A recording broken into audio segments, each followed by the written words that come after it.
Happy New Year, Benchmates, and welcome to Beyond the Box Art, the official podcast of the International Plastic Modelers Society UK.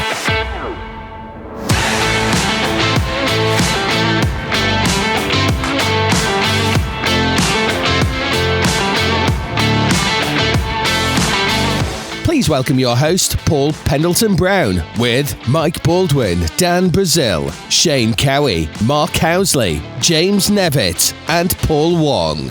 And we are joined this episode by John Tabinor from Guideline Publications, the Podfather himself, Dave Goldfinch, and a surprise special guest. Beyond the Box Art is brought to you by Ammo by Mig Jimenez, Fishcom Model Company, Guideline Publications, Phase Hanger Resin Accessories, and the Scale Modelers Supply. Hi Benchmates, and welcome to Season 2 of Beyond the Box Art, and our first show of 2026. A brand new year, fresh enthusiasm, and absolutely zero evidence that anyone's New Year resolution involved buying fewer kits. We're delighted to welcome back John Tabinor from Guideline Publications, joining us once again to talk through what's coming up across their range of magazines. If you'd like your modelling inspiration glossy, well-researched, and dangerously good at convincing you to start just one more project, there's bits for you. And this will be a regular feature, as Guideline Publications are now on board as one of our sponsors. So thank you very much for the team at Guideline for joining us. There's plenty of lively benchside discussion with the team as well, covering builds, techniques, rabbit holes of research, and the usual "how did this end up in my stash" moments. We're also joined by the Podfather himself, Dave Goldfinch from On the Bench, bringing his trademark wisdom, experience, and just enough mischief to keep us all in line, more or less. And then there's the big one. We're joined by the Managing Director of the winning manufacturer of the Beyond the Box Art Benchmates Kit of the Year 2025. Except when we invited him onto the show, he thought we simply wanted a nice, sensible chat about upcoming releases. He didn't know he was about to win. Who is it? You'll just have to listen and find out. As ever, we've got the regular favourites too, including a surprisingly large stash inflation report for this time of the year. Seriously, it got our hand. And look at what's actually on our benches right now, and what should have been finished by Christmas. Well, it will be by Christmas, we just won't say which year. So grab the first brew of the year, clear a bit of bench space, and settle in. Season 2 of Beyond the Box Art starts right now. Happy New Year, Benchmates. Welcome to episode 18 of Beyond the Box Art. And for this episode, I am joined by Dan. Hello, Benchmates. Boulders. Benchmates, Happy New Year. Nevs. Happy New Year. Happy New Year of modelling. Mark. Happy New Year, y'all. And John. Happy New Year, everybody. So, let's start like we normally do with what we've got on our bench and all the wonderful little presents we had from those underneath the tree from Christmas. So, Dan, what's on your bench at the moment? On the bench at the moment is I've still got the B17. That's at the stage it's at. I also have the Land Rover, the Gecko Land Rover is a military Land Rover, but it's going to be a civilian one. That's going in a diorama. And I have looked at the different classes for next year's Telford very closely, and I need to make sure that what I'm doing qualifies for the correct class that I want to enter into. So a bit of planning is going into that. I also have we do a club Secret Santa, and we like to try and get each other things that they probably wouldn't necessarily build. Well, that's what I do and a few others do. And I got given this, which is totally out of my wheelhouse, and it's a Hasegawa F8E Crusader. Nice kit. And yeah, I know absolutely nothing about these. Well, I didn't until I started going down a YouTube rabbit hole. And first of all, the Last Gunfighter, how cool's that? This thing actually did fire proper bullets. And yeah, I've been watching a few walk around videos of some in some museums, and I've got this far with it. Never built a jet in my life. And it's got a wing that comes up and does loads of weird stuff. And I've got a pilot in there as well. You won't be able to see him, but it didn't come with a pilot. So he is a Second World War pilot from probably an old Airfix kit. And I needed to sculpt a helmet on him. So I used the Magic Sculpt 2-part epoxy putty that I got recently and had a go. So he looks like a toon pilot, does he? So you get quite a lot of working time with that stuff. And I use the silicone brushes, they're like basically a paintbrush with a silicone end and a bit of water, and just kept working it until I sort of formed it into a certain shape, kept working it until I was happy with it. And so that's done. And I've also got the engines for the B17. These are a bit of a project in themselves because there's 4 to do, and they're the Edward. Ooh. The Edward, yeah. Wow. All nice. I'll be honest with you, they are nice. The kit ones are a bit soft and a bit bland, but I wish these were 3D printed. They're cast resin. Oh, are they not? No, and I'm so now anything resin I buy is 3D printed. John Colasanti from Matters of Scale, I think, does a set, and they're 3D printed. Ah, okay. So maybe worth having a look at those. Saying that though, I bet they weren't cheap, were they, Dan? No, they're like 30 quid, I think.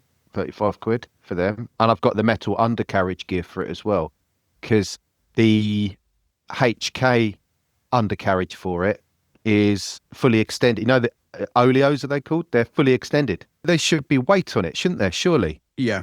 So the metal ones, the Edward Brassin metal ones, are actually compressed. So I've got those. And recently, I'm just sticking them to a bit of card. While we've been chatting, I bought a crew for my B17. I've got a few more to go on there. It's a 10-man crew with a photographer, all in 48 scale.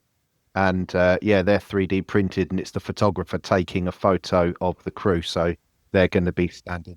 Are they looking pretty good? They are really nice. And the plastic on them, the supports, there's enough on the feet. So what I've done, there's enough on the feet that I can leave them connected. So he's kneeling down, and the connection points are so tiny that I can leave him on there while I prime and paint, and then as I'm about ready to finish, I can then just pop it off. Did you get them from a well-known auction site, shall we say? They were, yeah, and the guy does quite a few different... I've seen him. He does them in scales, different scales, the same figures, doesn't he? Yeah.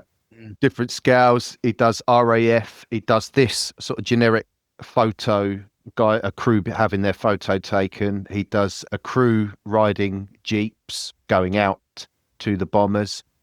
He's got quite a big selection, hasn't he? Got quite a big selection. I don't know what the... Not a bad price. I don't think they're a bad price neither. Well, I wouldn't want to try and... Well, you wouldn't find them in plastic. And looking at the detail of them, they just cannot mould this in injection plastic. They cannot get that fidelity and that detail. I mean, I don't know what K printer it is. I got no interest. I've said it many times on it. I got no interest in getting involved with 3D printing. Not why there's a plethora of companies out there now that are quite willing to do it for you. I'd rather just... Same here. I'm happy enough to buy it. Buy the product. I've got no interest in it. It's another hobby that I just don't need, if I'm honest with you. Me and you'll keep them going. We'll keep them going, eh, Dan? Certainly will, mate. But it's great, isn't it? You just couldn't buy that in plastic anywhere, and now you can get it in. Well, we've got Nebs on here. We can just ask Nebs. Have you got your printer up and going now, Nebs? Is it?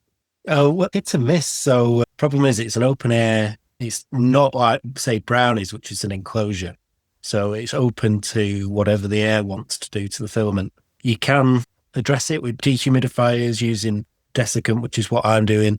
And tampering with temperatures as well. That's what I've been doing. So some of the stuff is great. If you want anything like shelving and stuff like that and boxes, it can pretty much do. The stuff like I'm trying to do, the figures, sometimes they turn out pristine, the same as like you'd get off Italeri, or perhaps more of an Airfix figure, to be honest. But other times it's more like a Minecraft figure.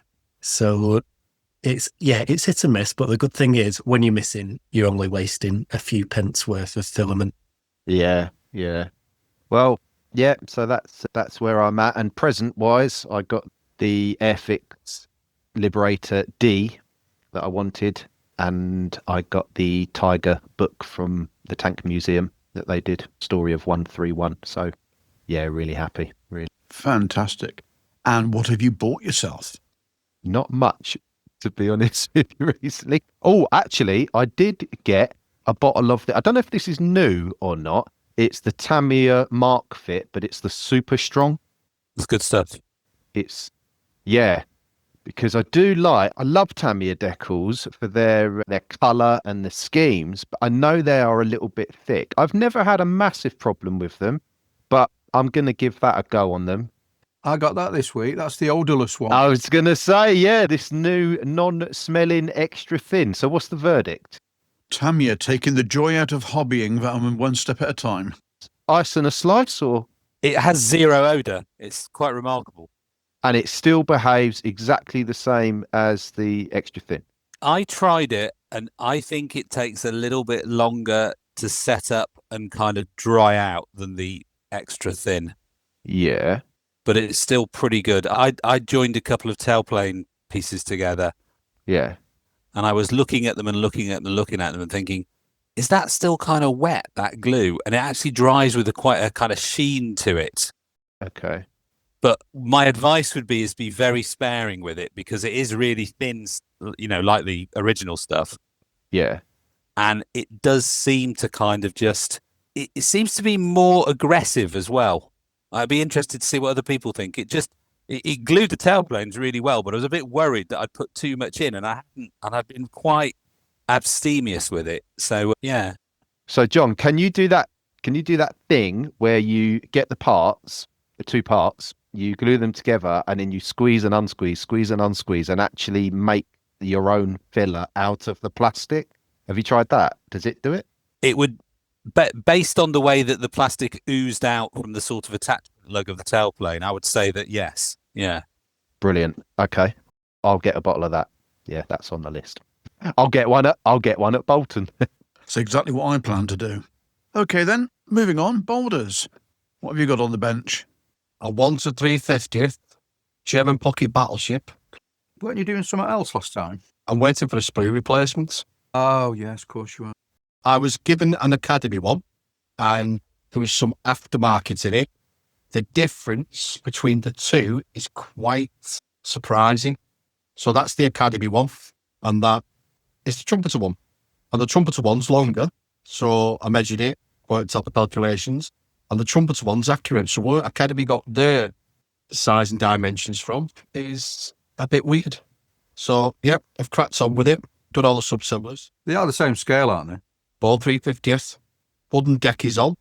Very nice. So it's all in sub-assemblies.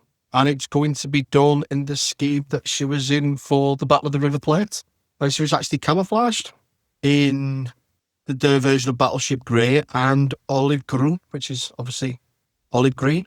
Okay. So it's going to look nice once it's done. And I'll be able to use my Christmas presents, which were the two airbrushes, both Procons, PS289 and 270. So, yeah, hopefully I'll have it done for the club meet in January. Is it going on a seascape? It is. It's going on a seascape, but I might do it not sailing. I might just have the lifeboats or the smaller boats in the water. Yeah, we said when we were at Halifax that the box art scheme was quite nice. Having one of the cutters off the stern was quite nice. But if you look at the box art... Is that the River Plate? So, yeah. So that could be the crew getting off before he scuttled it. Possibly. And obviously you'd have to look at the difference between where the ensigns are carried when it's at sea and where they're carried in harbour. Ooh, we're getting a bit technical now, aren't we? Well, in harbour, see, the thing is, and I've done a bit of research on this, the box art actually shows you in port at Montevideo. You mean you've YouTubed it? No, I've not YouTubed it. I've actually got books, so I've actually read. And on the box art, they put it in the plain grey scheme, but she wasn't in the plain grey scheme when she was at the Battle of the River Plate. She was actually in camouflage. So she's got two white bow waves on the front, and then the rest of the hull is in the grey, and then the superstructure and the guns are in grey and olive green. Did they camouflage it in the film? Do you remember the film? It was in black and white though, wasn't it? But yeah, but what? No, it wasn't. Was it black and white? Yeah, it was black and white. The Battle of the River Plate was black and white until it got changed to Technicolor. It was, and the ship in... Yeah, it was actually Force in black and white. Was it an American cruiser that in real life? The one they used? It was the USS Des Moines, I think it was. It went over to South America and they actually used it because they had the same 3-pot guns on the front, so they used some of the footage for that. But I've got full photo etch for it, so the railings are going to be put on this one before it's painted. And it even has the eagle crest on the stern in photo etch in full detail. So that will also be put on. She's just a really, really unusual looking ship, and it's quite, you can see where modern destroyers and frigates have come from, because the conning tower was actually quite like a piece of Toblerone, is the best way to describe it. But yeah, she was just weird. And she even had a fake stack as well in the forces, because the Germans were that clever in disguising her while they were doing raids across the globe, because obviously they were raiding the Indian Ocean, and then obviously got caught, and then she got chased over to Montevideo, and that's where she came out, and they scuttled. A nautical Fesmid. Yeah, she was. Wasn't that from HMS Surprise? It was, yes, nautical Fesmid, because the sticking set, that's why they disguised HMS Surprise as a whaling ship. Lucky Jack. Captain Jack Alborough. So yeah, that's what's on the bench. Looking forward to finishing it, and yeah, the ship book has definitely been, because I'm already eyeing something else up, which is going to be a big project. Boulders, it's quite interesting from what Mark from Kotare was saying about the 109 and trying to do it without having a swastika on the box art, but in an authentic scheme. Because I see on the Graf Spee box art, they've got round that by having the ensign sort of flapping, yeah. So you can see the red and the white of it, but not the actual swastika, which I just think is quite a clever way of doing it, that is. Very, very clever, because what they've done as well, John, on the decals, is they produced the flag, and then you can see the part of the swastika, but then it's the rest of it's white, and then they give you a little cross to put onto the decal, and then obviously you turn it to make the swastika to do. You're building a historical ship, then obviously it's got to look right, so unfortunately the swastika will be going on the flags. Are the flags provided as decals? I don't really know what they do with, yeah. Yeah, so the provided as decals, when I built King George V, I actually put the decal onto foil. Okay. So that I was able to get so it looked like there was wind there and it was flapping in the wind. They go down really, really well. They stick to foil like there's no tomorrow, so it just gives you that, be able to twist. Did you pre-paint the foil? Just going to ask that. No, didn't pre-paint it. They go down really well, don't they, on the foil? I just undersized it from the decal, so that the decal actually touched around the edges and that the foil was in the middle, and you can't really tell. So when you bend it and twist it, it doesn't crack. The decal doesn't crack, and it just gives you that flexibility. Oh, well, I've learned something there, because I didn't know that. To be honest, it was just trial and error. Obviously it's been done before, but I just. What a few companies are doing now is they're producing a mini photo etch thread with the flag poles on in full colour. So you'll have the flagpole in metal and it'll look pristine. I know Eduard have got them, but there's some Japanese manufacturers that got them as well. So they'll put them, some will put them in the box for you. But that might be the future in terms of the flags. But can you crease it and fold it and make it look like it's flapping in the wind, Evs? Because etch is a bit of a nightmare for that. I mean, you're not going to anneal it, are you? Just Yeah. But funny enough, you should say that. So obviously, I've got photo etch from Chinese company for the 1350th USS Fletcher, and I've never ever seen photo etch so thin in my life, because the only photo etch I've ever used is Eduard's. Now, Eduard's is massively thick compared to this stuff, because it goes down, it doesn't crease, you start off and then you just roll it and it just stays. It's absolutely superb. It's about as thin as tinfoil, but it's got the strength behind it. Tamiya's is like sheet steel. Core 10. It's really thick. Well, it is sheet steel. Have you seen those? It's very thick, Tamiya, especially for like the seat belts. I was looking at something online about Nevs, going back to Nevs with these coloured flags. And there was a manufacturer done, and when they tried to bend it, the paint had actually delaminated from the photo etch. So I think it's obviously trial and error of how to do it, because paint isn't really flexible, is it? Do you know what? And if you run out of your foil ones as well, there's nothing wrong with a proper inkjet one. Seriously, once you've got paper, two slices of paper, and then you can wave it round. If you're using a Pritt stick as well to stick it, even better, because that will add another layer. And if you've got, when I did Musashi, the main end sign on that, I'm pretty sure is just from a printer. So you can do them at home. And if you've got decent colours, they'll just turn out just as well. And they'll look better for it with all the waving and the techniques. The amount of foil you have as well in modelling, I didn't realise this, like the packages from Swan and Morton blades is a foil and it's thin. All you have to do is just cut around the crimpled edge and then you've got a sheet of foil. Yeah. Obviously, it's got to be coloured on one side, but with a little bit of a light sand, that comes off. And it just becomes really, really bright. Well, you'd normally sand it anyway, wouldn't you? Give it a light coating just to give it a bit of key, yeah? Yeah, to give it a key, yeah. I always keep, like the acetate sheet that you get on cakes and stuff like the birthday cakes and whatnot, the thin film, because a lot of the windows, particularly in some of the vehicles like the Land Rover, the glass is so thick. Yeah. So I can cut my own and almost have, that stuff is so thin, you can have almost scale thickness glass. It's fantastic. And from something that would just be thrown in the bin. I mean, give one of the Spanish manufacturers half a chance, they'll stick their name on it and sell it as scale model glass. We are hoarders, by the way. Men are hoarders, especially in the model.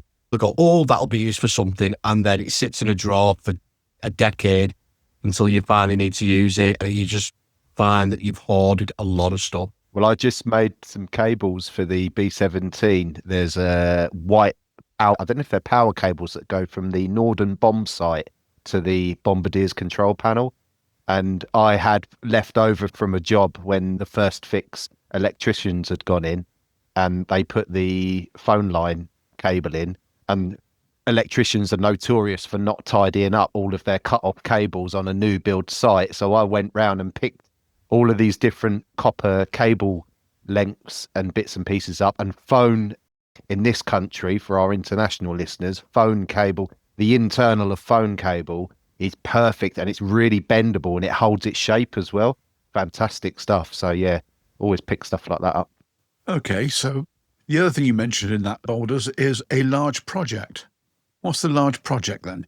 Oh, I don't want to say yet because it's still being finalised. It wouldn't be from a certain shop in Halifax, would it? Possibly. Okay, we'll come back to this one in a future episode then. Yes, absolutely. Okay then, Nevs. So on the bench at the moment, I've got two things. I've still got the Grant in the background. Most of the parts are on it now. I'm attaching like a part a day to it. So I'll just show you that are visually inclined, because I know Mark was asking about it. It's pretty much all there. So just need a few more parts on the front and then it'll need priming. But I'm no expert in terms of British armour in the desert, so I'm not sure which paints are going to be best. It's basically in a desert scheme with an olive drab camouflage. So I'm going to do the one from, I think it's the Scots Dragoons that were at El Alamein. And I know Mark gifted me his Monty's mount from El Alamein in a very similar scheme. So same paints will be needed. The other thing that is on the bench preparing for Bolton is the Tamiya Indianapolis. So I'll just show you there. That seam line does not look as bad in person where I've done the 3D lower hull. It will be on my first ever Seascape in a box. However, as you can tell, it is full hull. So the idea is it'll be in a sheet of polystyrene. I've already got the cutout ready. And because it's a cruiser, essentially the polystyrene already takes up half of that lower hull anyway. It will sit flush in the box. And then around in the wooden box, I'll do like the story of the Indianapolis. It carried the nuclear bomb parts to Tinian ready for dropping on Hiroshima. So part of the hangar, I'm thinking to potentially put a little 3D printed wooden box in there to replicate the parts that were there. And I'm going to perhaps drew out, I've just ordered some photo etch for it, drew out the tiny doors as well. So in a few of the photos I've got, they've got like a door open on the hangar, whereas the hangar door's closed. And a few of the 5-inch gun mounts, they just sort of position, if they were to fire, they'd be firing up into the superstructure. But considering on its way to Tinian and technically afterwards as well, it wasn't really at action stations. It gives you a bit more liberty, I think, it's going to be a bit of a remembrance build for the crew that didn't survive because it was the worst US Navy loss of life at sea. Obviously, Arizona kind of takes the title in terms of, at port, but at sea, Indianapolis was the worst. And a number of the crew were killed in shark attacks, not as many as Jaws would have you believe. I was going to say, weren't Captain Quince on that one? Oh, so I'm a big fan of the unofficial, unauthorized Pacific War podcast. And I was telling Brownie about this, but one of the presenters there is the captain of the skipper of the Indianapolis when it was a nuclear submarine. And he did a lot of research into it. And it's fascinating. It's probably the worst shark attack in history because we don't know how many were killed by sharks, probably over 50 people in the water killed by sharks, which is terrifying in of itself. And they went after the... Nevs, can I just ask you, how many people were actually in the water? So 800 people went into the water. 316 came out of a crew of 1,200. So, and how long were they in the water for? 5 days. So some were rescued a bit earlier when there was a PBY passing by, and it picked up 50 of them, which is, I'm surprised it managed to take off. So there were a few ships that came to its rescue. The problem with the Indianapolis is no one heard the distress call. And even though the wireless operator went down with the ship to deliver the distress call, because of atmospheric interference and where it was in the Pacific, it was that stage in the war that the Americans were just so complacent. If a ship didn't report in, because they had that many of them, they just said, oh, the Navy has just shipped it off somewhere else. But that wasn't the case. It's fascinating. Nevs, where can I find out? Where's the best place to start with learning that story? That sounds so interesting. So what I found is, and Bill Toty, the captain that I was telling you about, he'll tell you the problem is there's not much source material out there that's good quality because they all jump on this Jaws bandwagon of, oh, sharks killed the crew, and the way he says it, it undermines the horrors the crew actually faced to say, oh, they were all killed by sharks. They weren't, they were killed by, some had to turn on each other because of dehydration. They just went mad. Many were injured because it was torpedoed after all. So I would definitely check out the podcast, Unauthorized History of the Pacific War. The episode is called Indy Maru, which was the nickname of the ship. So INDY-MARU. An hour and a half. It's a gold mine in terms of the history of the ship. And I've gone through it, listened to it a few times. There's so many fascinating pictures of it as well. It's home.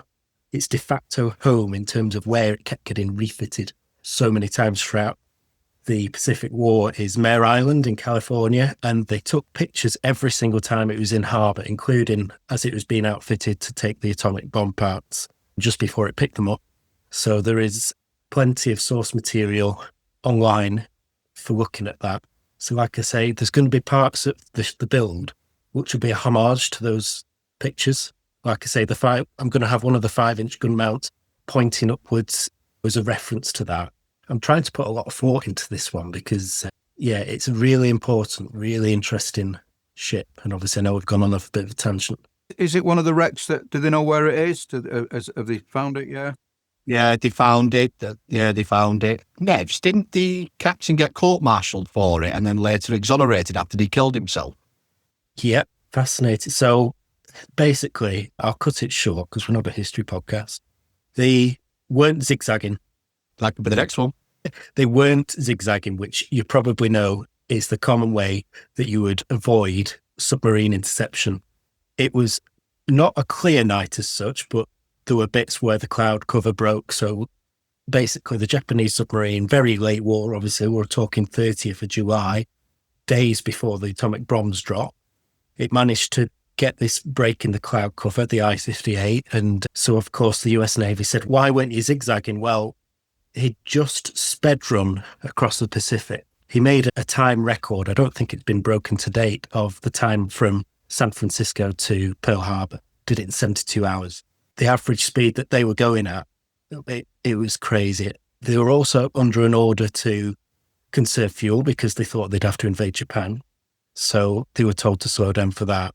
And he was also told by US naval intelligence that there was no submarines at all. So why would he bother zigzagging? But yes, as Baldus said, they used him as a scapegoat. They said he endangered the ship and he was court-martialed for that. They said they weren't court-martialing him for the fact that it sunk, but because he didn't zigzag. And even though many survivors didn't blame him and they tried to invite him to the meetups for years afterwards, there were other survivors that did, and the families are the ones that died.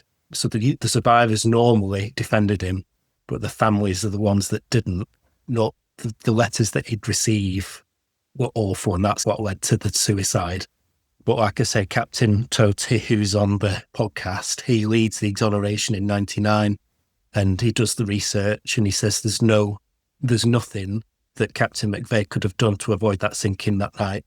If it zigzagged, it would have gone into a torpedo anyway. He was... Weren't they under communications blackout as well whilst they were in transit with the parts? They were told not to communicate with them. Yeah, the certainly parts. So that the Japanese didn't get picked. So the Japanese didn't pick it up because obviously the Japanese had listening posts everywhere. So they didn't want the communications to be raised as suspicion that the Americans were about to do. It broke radio silence for the distress call. Yeah. It was on an open channel to say, this is what happened.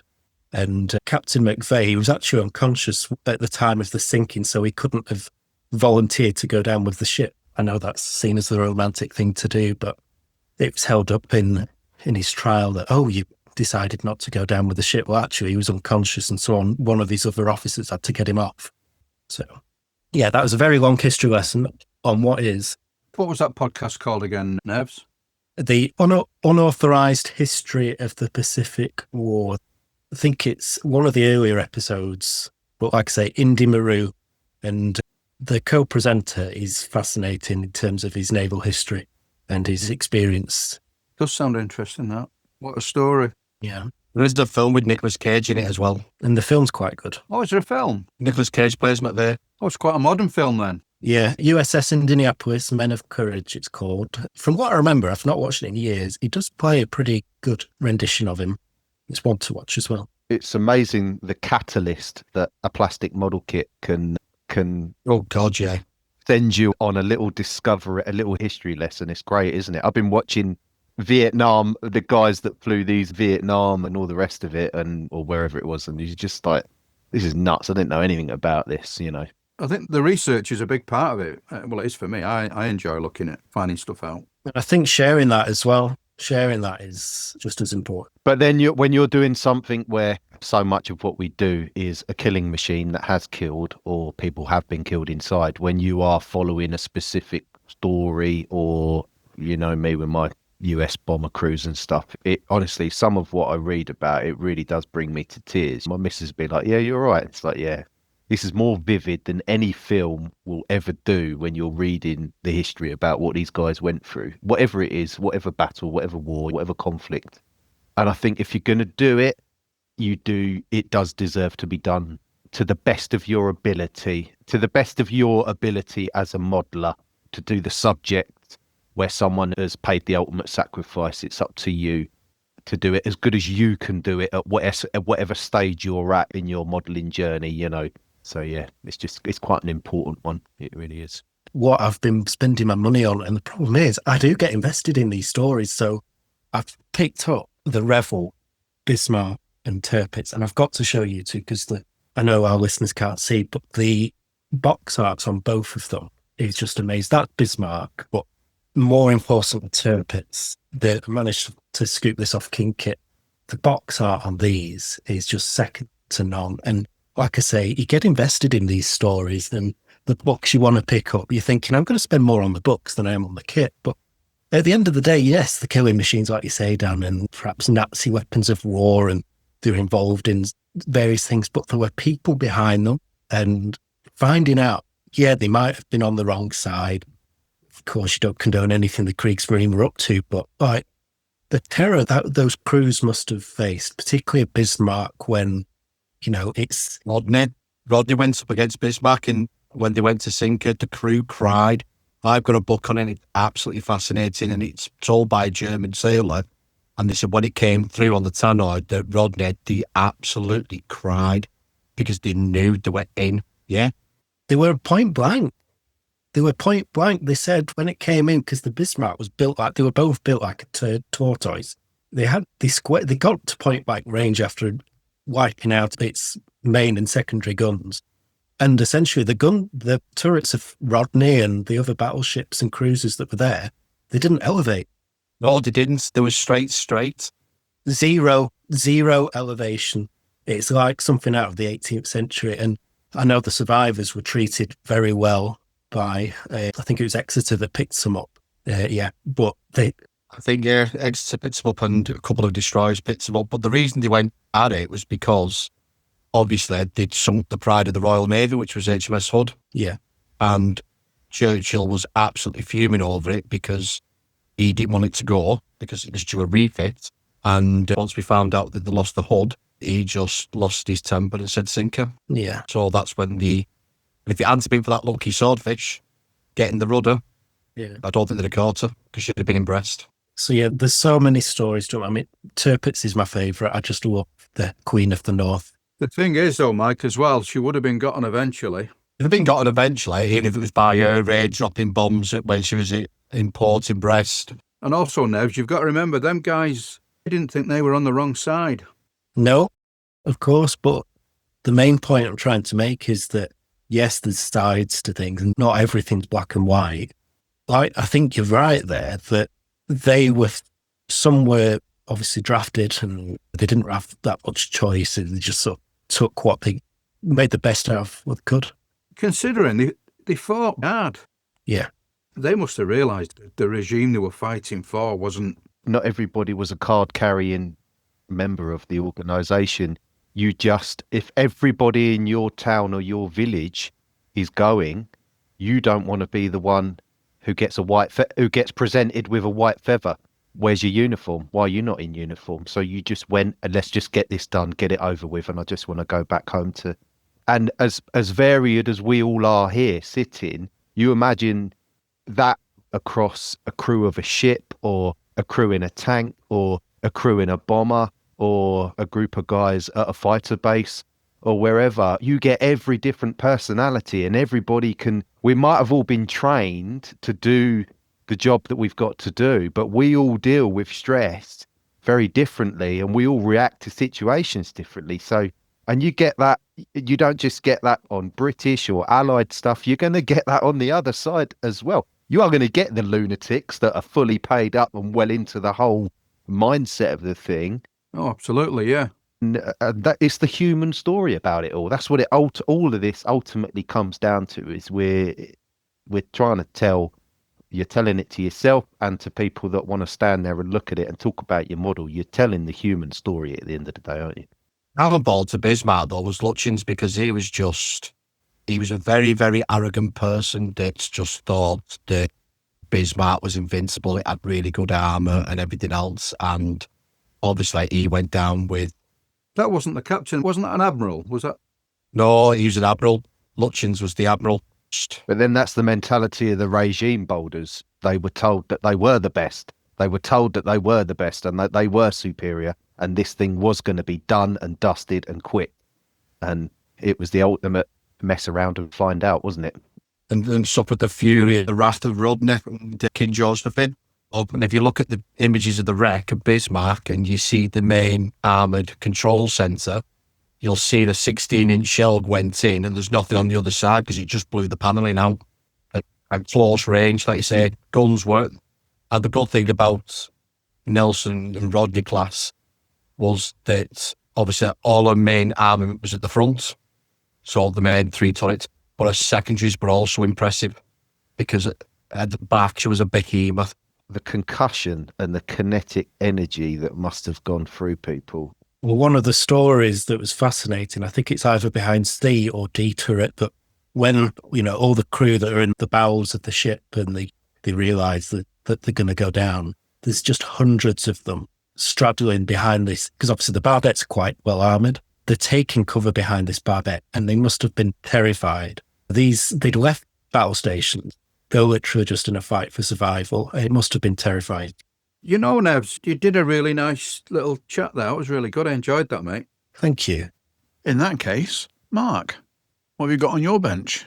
I've still got my little model that I'm doing for the Bolton show, the Tamiya thing, me Wildcat. And that's it. Nothing else on the bench. Nothing really. That's it. Struggling with it, to be honest with you. Kind of when you're building something you're not really interested in, that kind of thing, that's kind of crept over me. You're not tempted to do the Mosquito instead?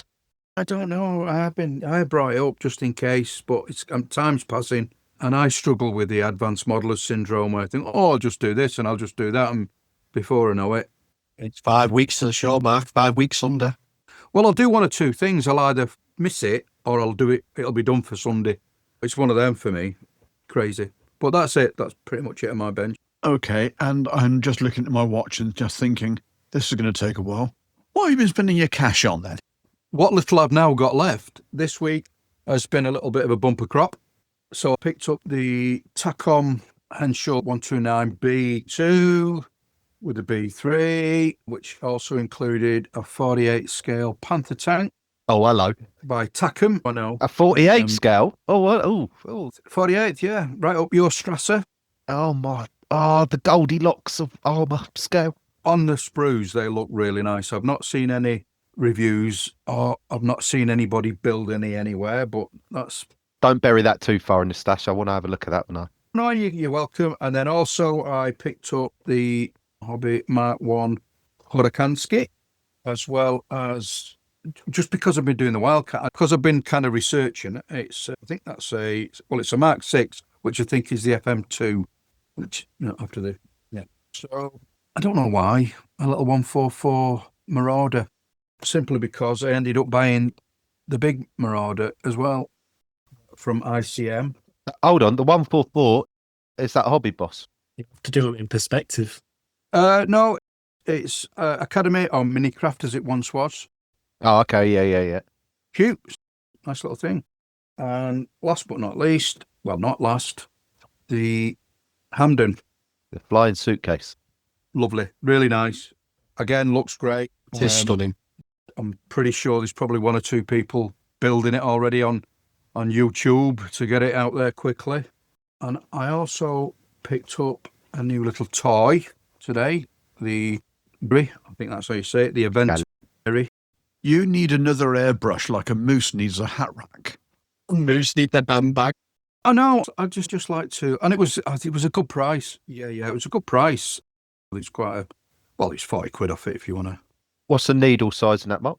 It comes with two, it comes with a 0.4 and a 0.2. And I have, unfortunately, when you buy something, then you see a few reviews, and a lot of people have been having a go at the trigger, but I've not fired it up yet, but this feels actually quite smooth. And they're saying there's a little bit of which you get on all airbrushes, there's not many that don't, is the delay time between movement there and movement on the needle. But this seems... The cover, because it's stuck, give a little bit of a play with it and it should ease itself off. The only thing, I'll tell you what is weird, is what I'm aware of straight away, is you can see that the angle of the inlet for the air inlet is obviously an angle where you look at most other airbrushes. Cons are on an angle as well, Mark. Are they really? Yeah, I'm holding one, as the rest of the Benchmates can see.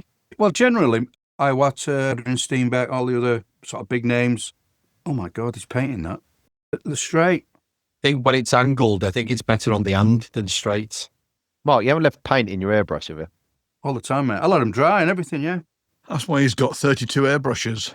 Oh, my OCD is shuddering there. Bit of thinners in it overnight. A bit of thinners overnight. No, actually, no. It was on the outside, really, he says.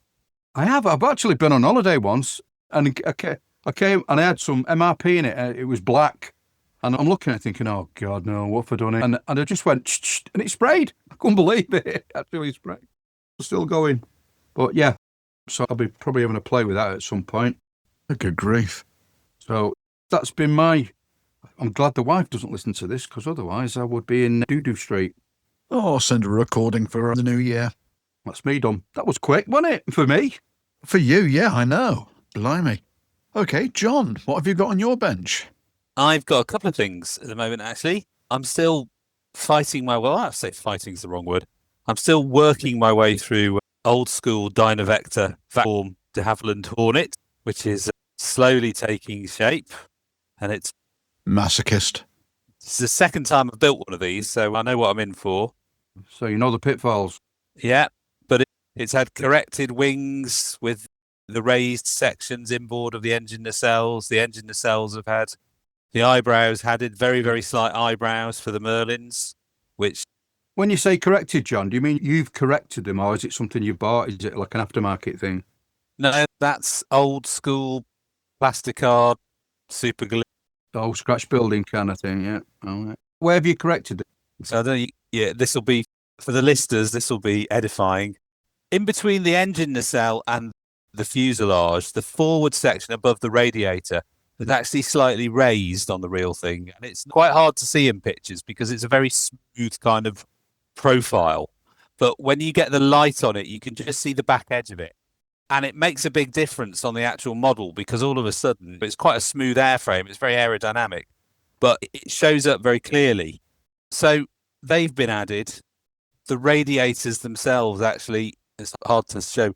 The radiators don't follow the line of the wing. They kind of angle down from the engine nacelle towards the fuselage. So when you're looking at the aircraft from the front, it makes it look like the inner section of each wing is kind of like slightly angled down, and it's not. It's just the way the radiator is aligned, and there are all these subtle little things that just give it a bit of its character. So in the kit in the first place, was the radiators completely wrong with it wide open? Not totally, no. Not certainly nowhere near as bad as Trumpeter's effort, which was kind of really bad. But when you add this raised section over the wing, you can then reshape the front of the radiator inlet and sort of angle it down slightly. So that's all been going on. The fuselage has been lengthened at the back, all sorts of stuff. Was it another wooden wonder, or was it all metal, this one? It was half and half. The wings were, I think, plywood on top with the nacelles in metal, and the underneath was skinned because it was strengthened, obviously, for hard points. But the fuselage itself is a plywood mosquito, like big kit, join it in two halves. Two part, like a model, like a kit. This kit at least gets the windscreen angle right, which is the big failing of most Hornet kits, because the windscreen lower line is flat, and on most kits they angle it, which is terrible. So that's just slowly crawling along. In the meantime, I got myself nicely invested in the relatively recent, the last year, Airfix Spitfire 9, which is going along. That's going to be finished as a post-war South African Air Force Spit 9. So it's got clip wingtips, bomb racks, and zero-length rocket stubs under the wings. The South Africans used about 40 of them after the war, mostly as fighters and also as lead-in trainers for Mustangs when they entered a career. Have you done this from out of the box? That's pretty much the only thing I've added to that is some Edward steel seat belts, some really nice little cockpit decals in there from Airfix. I've got to say, it actually makes a real difference just having a little bit of cockpit decaling. That weird lump of plastic behind the rear of the cockpit is just an attachment point for the wire that held the seat harness. So that's most of my time has been spent over the last few weeks trying to research serials, because there are many pictures of South African high-back post-war Spitfires, and there's certainly not many tie-ups to codes to actual South African serials. What's the interest with South Africa? What brought that one on? Partially, my partner is from Cape Town, so that kind of makes a difference. Also, I think when I was on before, I was saying about Marmaduke Patel as being the unsung highest-scoring RAF ace, who's obviously South African. And also, I mean, South Africa kind of just doesn't get a massive mention when compared to some of the other Commonwealth Air Forces. You know, they fought in the Middle East, they fought in East Africa, they pulled their weight, you know, I mean, and the apartheid years kind of really wrote them out of, I think, a lot of histories of warfare, which is ironic because when you look at people like Sailor Milan, you know, the Battle of Britain ace, I mean, he came back after the war and was very much anti the new sort of discrimination laws. So, yeah, and it's just interesting me because they kind of, again, I like the orange markings. I like the fact that they use things like Mohawks. They use even Junkers 86s that they seconded from their from their airline and use them as bombers. You know, they've got quite a mixed bag of stuff. So they make quite interesting kits. And my Christmas presents this year were unfortunately self-bought because my partner knows best to try and second guess modelling things. So I invested a reasonable chunk of money into two things. One is the Halberd Models Martin AM1 Mauler in 1/48 scale, which is a resin 3D printed model of a kind of, think of a Douglas Sky Raider on steroids, and you kind of got the gist of that. It did actually see service, but it was quite complex and heavy. And basically the Sky Raider did everything it could do, but a lot more efficiently. But it does look really cool. I mean, it's just a vast chunk of glossy blue, basically. So it's quite nice. And then on the back of the South African Air Force Spitfires, I tracked down a copy of the only book ever written about the Spitfire in South African Air Force service, which was published about 25 years ago by a retired South African Air Force general. And I should find a copy of that in Johannesburg. And that's still winging its way towards me. The shipping costs the same as the book. And I'm not going to tell you what the book costs. So it was worth it. I mean, there was one print run and they just don't appear very often. So, you know, if you want one, you just have to bite the bullet, really. So, yeah, that's it, really. That's where we are in the new year. Okay. Well, on my bench at the moment is the Tamiya 1/32 Spit, which is making slow progress, but hopefully it'll be done in time for the Bolton show. For those that don't know and haven't heard, the Bolton show is a large quantity of those on the pod. It's our IPMS branch. And the theme for the 2026, or this year's show as it is now, is 80 years of Tamiya. So there's going to be a large display of Tamiya kits, various shapes, sizes and genres.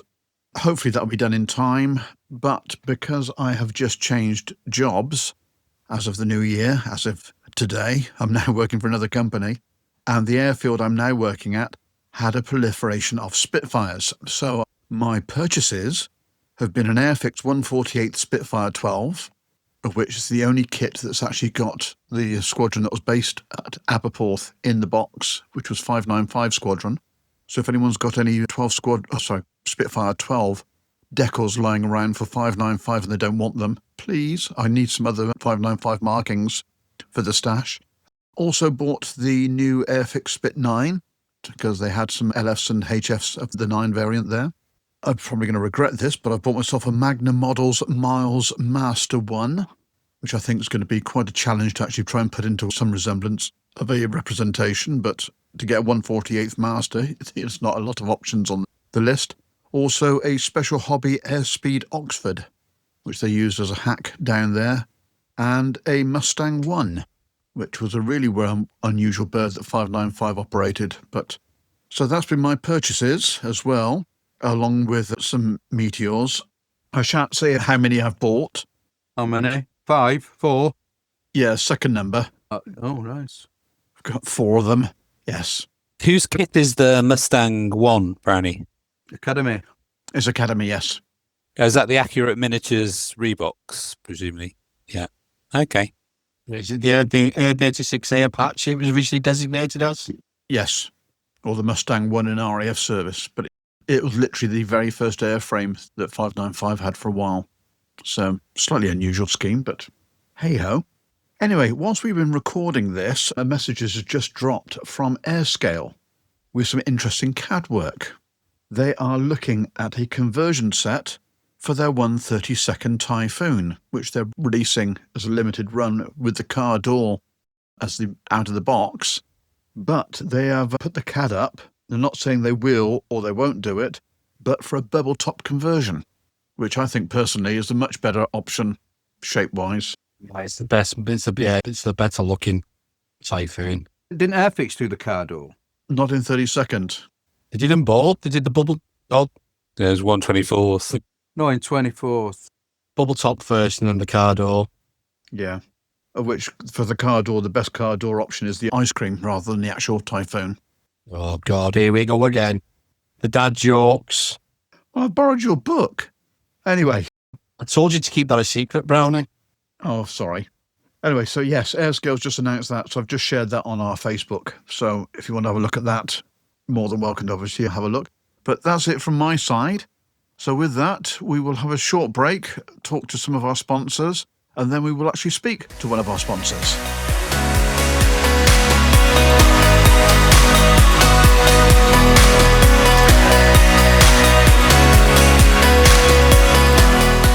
And now, the Guideline Publications monthly update with John Tabinor, with what's in February's magazines, including SAM, MMI, and much, much more.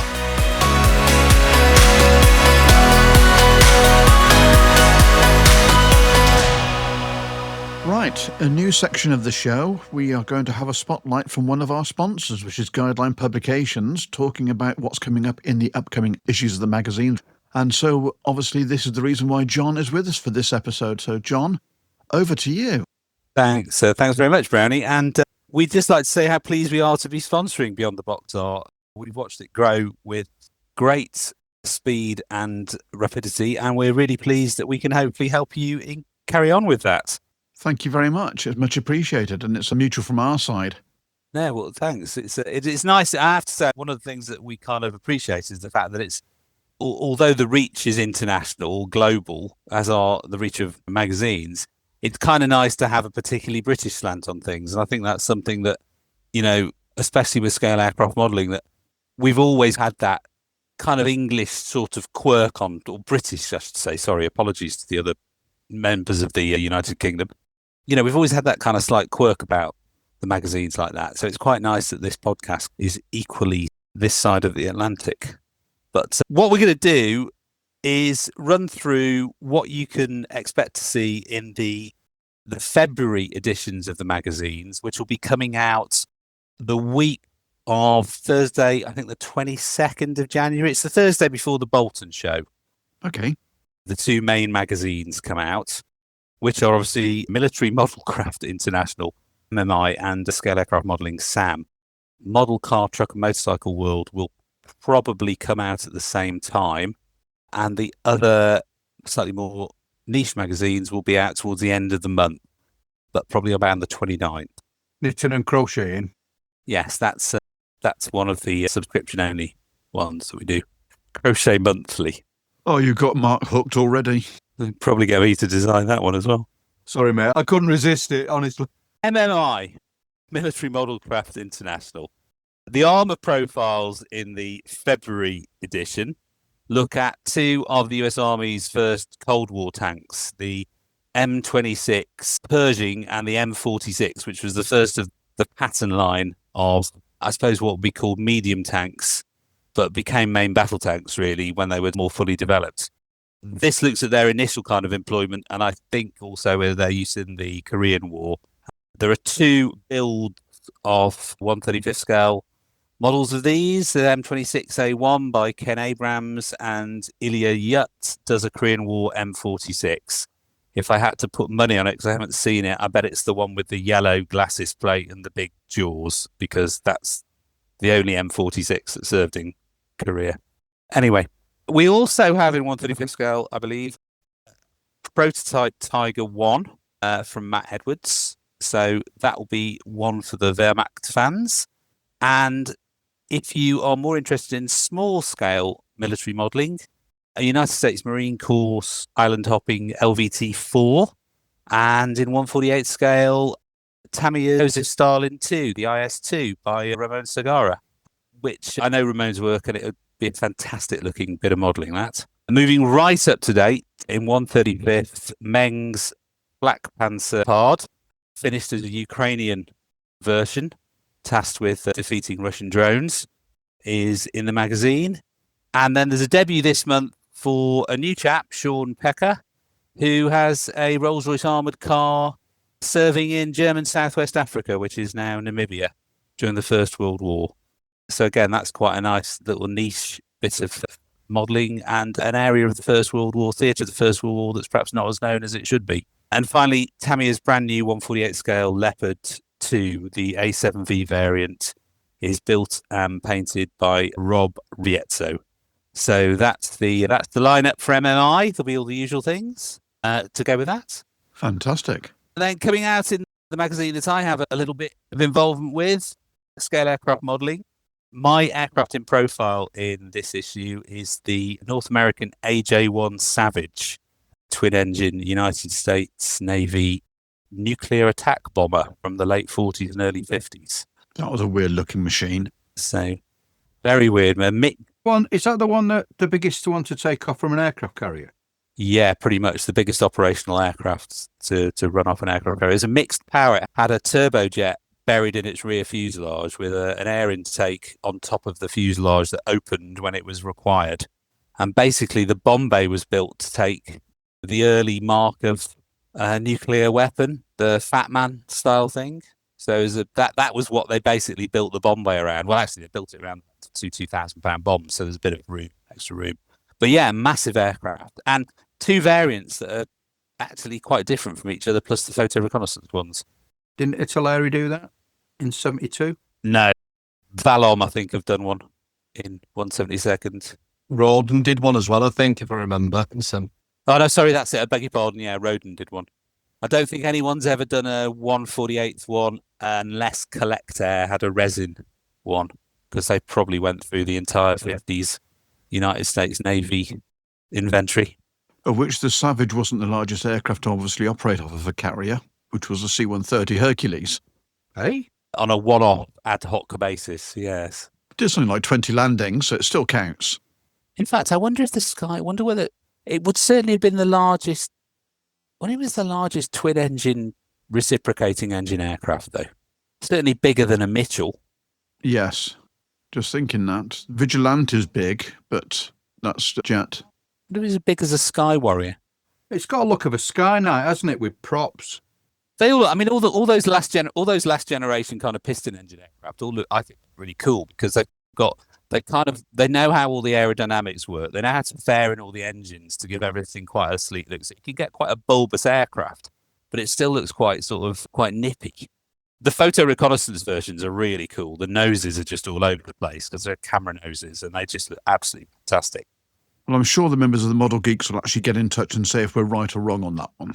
I'm sure they definitely will. Also in the February issue of Scale Aircraft Modelling, we have part 5 of Steve Danucci's historical series on the Malaya crisis, which looks at the later operations by Commonwealth forces, which I think has been a very interesting series. I quite like these small wars of end of empire. I think a rich theme of modelling as well as quite interesting history. Yes. We have, funnily enough, a 1/32nd scale Spitfire Mark 14 conversion based on the Tamiya this issue as well. I believe by one Mr. Jamie Hago, if memory serves. So that will be interesting to see what he does with that, with his normal weathering. And then for a trip down memory lane, for all of you who are about my age or a little bit older, we've got 3 classic 1/32nd scale and possibly 1/24 scale Mustangs. We've got the Hasegawa and Duyusha kits, and then there's also the Dragon 1/32nd scale one. Oh my God. Which I think had the award at the time for most rivets in a confined area. Dayusha one's the same, it's the Dragon kit reboxed. Is it not the original? Didn't Duyusha do a 1/24th one years ago? No, it's a rivet fest. They did a 24th one donkeys yonks ago with Matt. You've got one of the rare ones as well in your stash, the Japanese. Is it the Oscar or the George in 24th? Oh, the George, I think it is, yeah. George, because that's a Dayusha one as well. That's a pretty rare bird, but yeah. But Dayusha have got the 32nd Mustang, and it's dragons. You can tell because the wings are just a rivet fest. I've got both them. I've got the Dragon and the Dayusha one. I'll have to have a check of that. I thought they were different. Because I think they did the Zero as well, the Dayusha, and that's quite rivety as well, shall we say. But that Dragon one, I was trying to offload it, and I couldn't even give it away. It was a kit that came out to much kind of like hallelujahs, wasn't it? And then everybody opened it and went, ooh. Oh my God, what's going on? I mean, as a kit built, it might be fine. I don't know. It might go together lovely. Might even look all right. From Hallelujahs to Hail Marys. Yeah, yeah. Well, you'll be able to see what happens to them in this issue of Scale Aircraft Modelling. So, yes. get yourself down to the newsagents and pick up a copy. Okay, so also in Sam, in 148 scale, we've got ICM's Cessna 02, which is a quirky looking little thing, very nice. And Swords Reggiani 2005, the 2005, which is obviously one of those very beautiful third generation Italian Second World War fighters, which unfortunately came a little bit too late for the Regia Aeronautica and the ANI. But I think nevertheless was still probably a bit of an unpleasant surprise for slightly overconfident Allied pilots over Italy in the later years of the war. In 172nd scale, Italeri's F-27 Friendship is modelled in a maritime reconnaissance role. And we have the Hobby Ross Seahawk helicopter and Valom's Bristol Brigand, tying in, I suspect, with the Malaya articles. Again, another aircraft which I would love to see done properly in 148 scale, but that might be a 3D printed version. I could imagine that being suitable. Again, I'd pay good money for one of those. And the editor, Gary's favourite scale, 1/144th. There's the Korea Lead Electra, which will tick all the boxes for Gary because it's small and civilian and slightly quirky. And I know he'll have put it in for those reasons. Colour Conundrum, as usual, plus reviews, previews, news and updates. So, yes, we always aim to try and give you a decent spread of things in that. Model Car Truck Motorcycle World, which was delayed from December to January, coming out in a couple of weeks now, because we just changed the print schedules around slightly. Anybody that was expecting it over Christmas, retroactively sorry about that, but you can start the new year with a decent read. I've tried to give people a decent mix of subjects, which is always the aim with this magazine. I have, in no particular order, I've got this month, actually, strangely, we're mostly 124 scale. I've got a fantastic build by American chap called Bill Horton, the Suzuki X-Star bike, which looked really, really nice, with tips on how to build Tamiya kits. I've got another motorbike, the Honda NSR 500, the kind of 80s, 90s racer, Rene van der Hart. That's really good. I've got 2 or 3 absolutely superb bits of paintwork in this issue. Manu Gill, who people may know works for Ammo, has got a brilliant bit of finishing with a Mazda MX-5. And Ilya Yutz, who again is quite well known in the sort of modelling world, is back with another of his only second car build, actually. And it's the Citroen C3, the World Rally Championship. So both of those, I know a lot of people there's a lot of finishing in motorcycles and car kits. And I kind of think it's something that people that don't build them sort of don't appreciate. They're very modular. But these guys actually managed to do that and put a lot of weathering and put a lot of kind of just realism into these things. So they look really good. They look even better in real life as well, car models at shows. When you see them, they look absolutely incredible. They really are. Yeah. Yeah. Little gems when they're done properly. Hugh Morgan has an inbox review of the recent Lancia Fulvia from Italeri in 124th. And I know he's just finished building it as well, so that will be in the next issue. Nick Allen has got an abandoned Chevy 1941 pickup in 1/2 scale, going from memory. And Hugh Morgan has ICM's Renault AHN2 truck, which was a kind of a military Second World War truck that was then released onto the civilian market post-war. And it's one of those very angular, corrugated French kind of things that kind of looks like it should just fall apart the first pothole it hits. And funnily enough, he's built it on a diorama where it's a leaky radiator. We've also got diecast news, which features mostly American fire trucks and pump engines this month. That's something we always try and have a bit of in the magazine. I've got a nice little build, a bit of history about that classic 70s British three-wheeler, the Bond Bug, which Airfix reissued, I think, in 2024 by a guy called Trevor Pass. And for people wanting some serious truck action, the Spanish Pegaso lorry is built as a recovery truck by Eric Fontaine.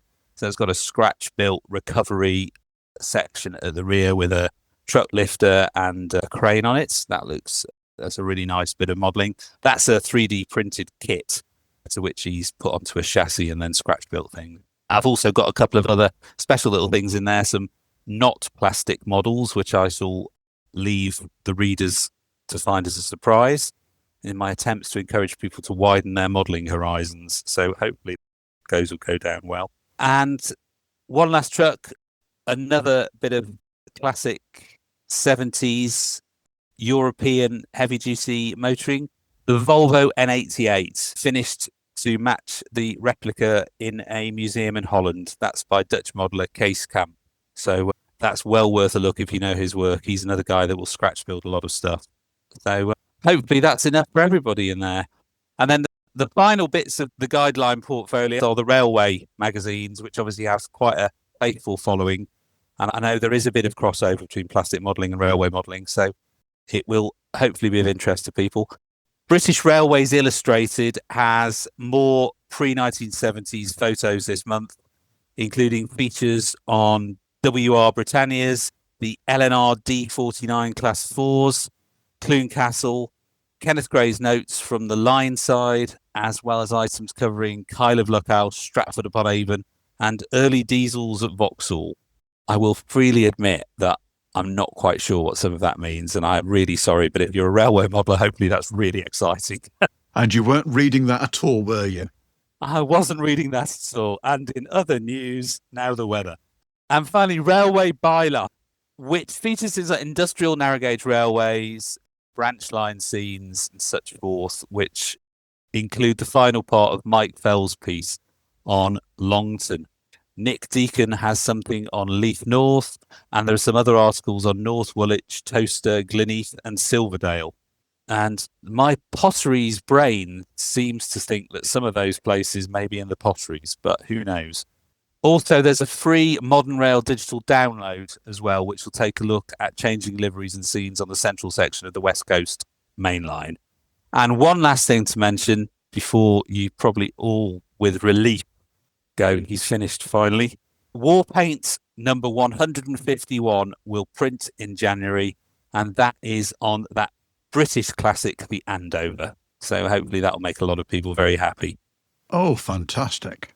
Very much so. Who's the author of that one? Do you know what? I will freely admit that I wasn't told that, and I'm rubbish. That sounds like an Adrian Balch job. Gary did tell me who it was the other day, but in the notes that he sent, he didn't, and I'm really apologising. So just like to think, I was saying our guidelines is that kind of quirky British blend. But one of it is that quirky British blend of the gentleman amateur that's kind of just puffs his way through things and hope people don't notice. Well, you got my interest up with the truck action. Yeah, that's good. Yeah, I mean, I'm a bit biased because obviously I edit it, and I don't really build car, truck and motorcycle models. I built a couple, but I find it fascinating. I just love looking at how other genres of modeling can inform your own work. And it's just brilliant. The way that stuff is done is it's different, and it's different on all those three genres. I just think if you've never picked up an issue of it, just try one and see what you think. I mean, it's great. Like all sorts of things. There are so many crossovers that connect us rather than dividers. It's just worth a look. Very much so. It's the same as our episodes in that if it's not a subject that you're actually keen on as the primary cause, you may pick up a tip or some ideas that you can actually transfer into your own hobby building.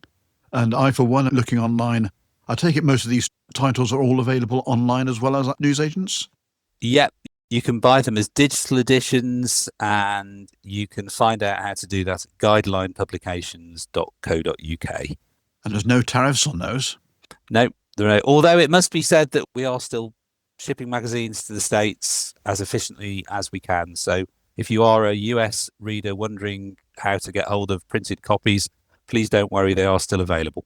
Well, I must admit, I am actually going to get a copy of each of those magazines just to have a look through, not for the fact that you're now sponsoring the show. It's just a case of you've piqued my interest, with the exception of MMI, which has something. Rob Riv, some American modeler, I believe, may have a podcast.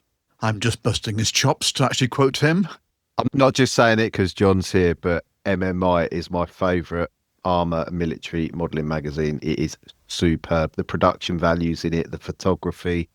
Going back to when we spoke to Spencer about how writers write rather than just describe what they're doing compared to their thoughts and feelings on a build. MMI is really, really good. I often pick that up when I see it.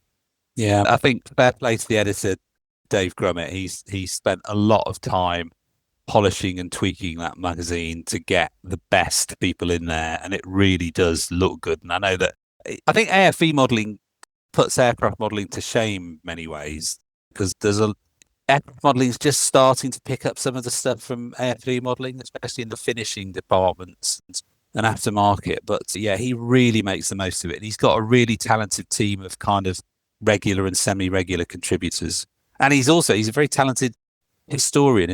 And it's a big magazine. Every time I get it, they're boasting about on the front about this one's got so many odd pages, than before. And it's a fat magazine. There's a lot of stuff in there. And for the price of a British pint, you've got a good few hours of reading there. So buy one and take it to the pub and sit and read it.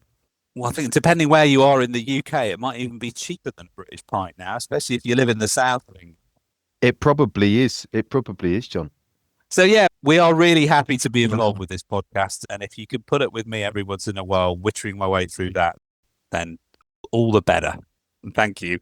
Well, hopefully we can entice you back at least once a month to give us an update of what's actually coming out in the future. Thank you. Thank you for having me here. Thank you. So that will actually give members time to actually either place an order at the newsagents or go online and actually get a copy of the magazine when it drops. So thank you very much for your sponsorship. It is appreciated, and welcome to the family.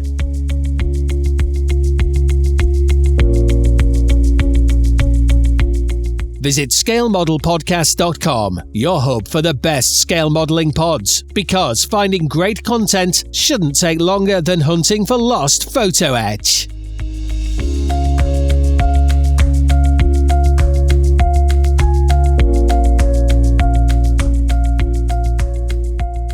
Please support Models for Heroes, as sometimes building a scale model can help rebuild a person. Visit modelsforheroes.org.uk.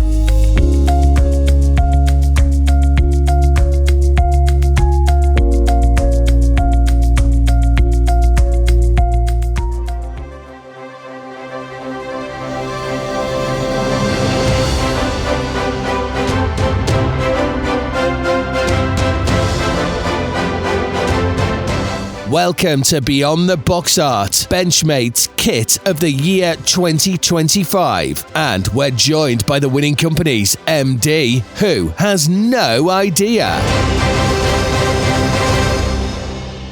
Right then, Benchmate, we'll start off this section of the show with the results for the Benchmate Model of the Year competition. In third place, we've got Airfix with their 148th Jaguar. I think that's reasonably a good placing for it. The quality of the kit, I think, is reasonable, but the number of votes it got, speaking of which, we had over 300 votes in total for the whole competition, so not bad. In second place, we've got Revell with their 132nd Gloucester Meteor. Very good option, but the first place kit, I'm a little surprised at the number of votes it got, but it got over 2/3 of the votes, which is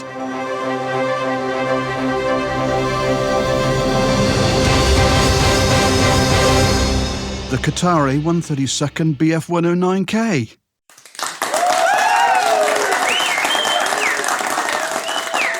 Oh, wow.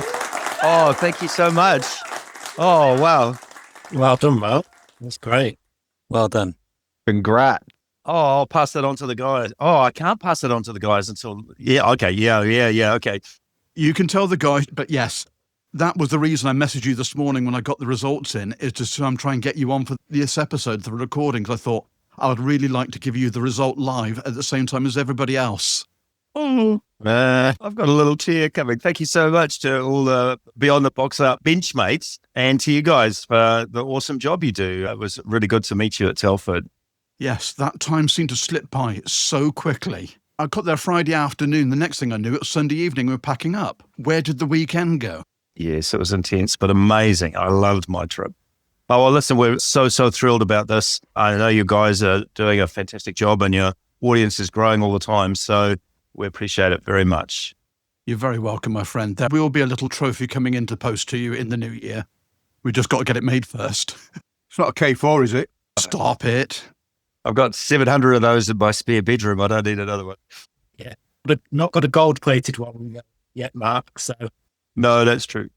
How many times have you built one, Mark? 6 or 7, and I'm finally getting one that's primed and had some old-fashioned pre-shading done.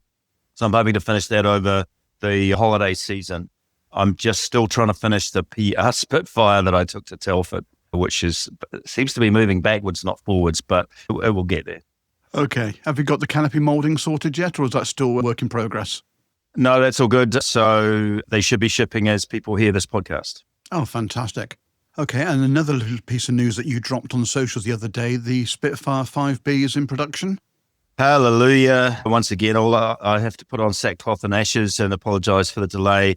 Everything's go. There's some thousands being made in China right now. They're almost finished production. They'll be putting all the package together with the decals and the instructions. So it's unusual and a little bit of a strain to have 2 kits shipping at almost exactly the same time, but we have to get them out. And so once again, hopefully everybody will appreciate that we've tried to make the 5B as good as it can possibly be instead of putting it out 2 months ago with some parts that we weren't proud of. So people have been extremely kind and very few people have wanted a refund, although they are, of course, available anytime.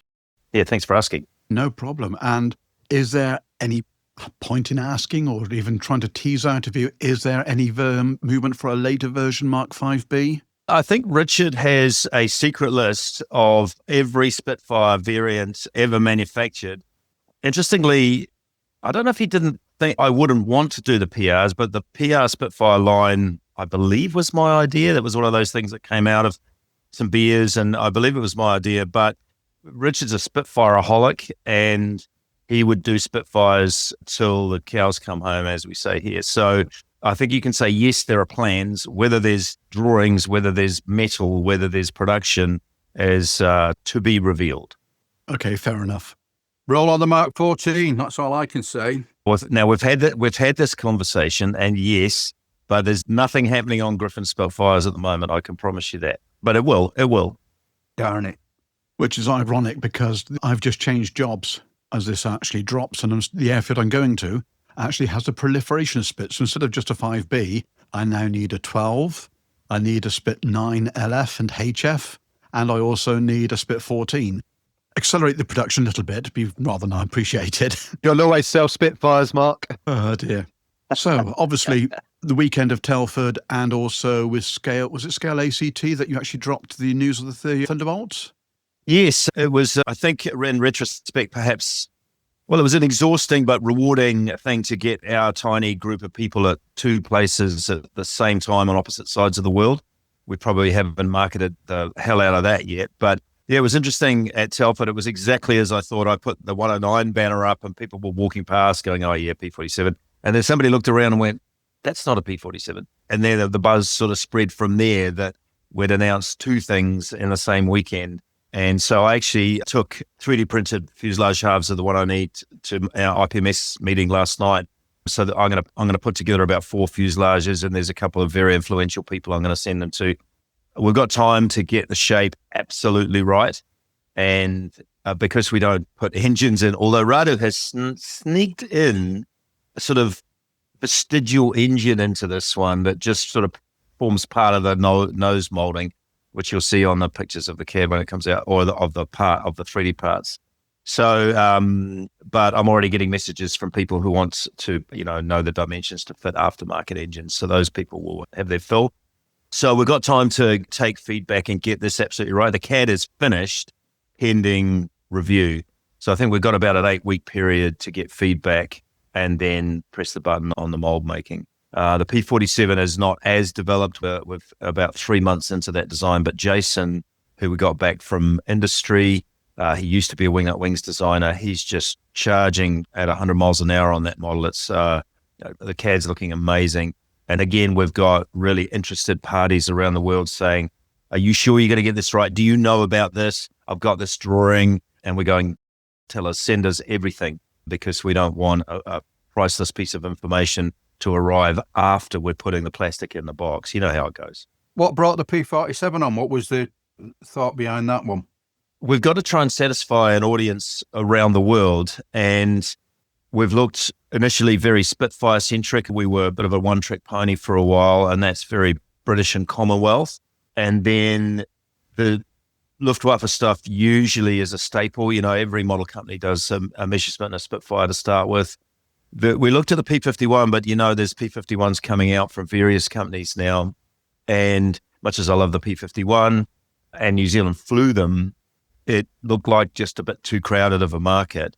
And then when you look around the World War II fighter scene, because 32nd scale, in my opinion, you know, suits fighters just right, then the P47 comes up the list, and then you go, okay, well, there's an RAF component to it. And then the color schemes, just the color schemes. And we're almost picking models now for their weathering potential. You know how weathering has become such a cool thing and everybody's learning, and even old dinosaurs like me are learning. So when you look at weathered P47 in the South Pacific or in Europe, especially olive drab and neutral gray, and then the RAF ones in the Southeast Asia, the weathering potential is massive. So it's almost like you're picking the airplanes that weather most interestingly to do. It's not quite as simple as that, but anyway, there are other suggestions on the table. There's at least one other project in development right now, which I can't say anything about, but any suggestions welcome. And as you guys know, I just say yes to everything, so nobody knows exactly what we're doing. Mark, can I ask, have you discovered any, well, so far in the sort of early stages of Thunderbolt stuff, have you found any stories yet to tell like you've done with other kits? Do you mean about pilots or about the design? Yeah, pilots and stories, because your kits do tend to weave that into them, don't they? I'm going to be completely honest and say nothing's jumping out at the moment. I'm reading P47 stuff, well, rereading P47 stuff. Some names are coming to the top of the list.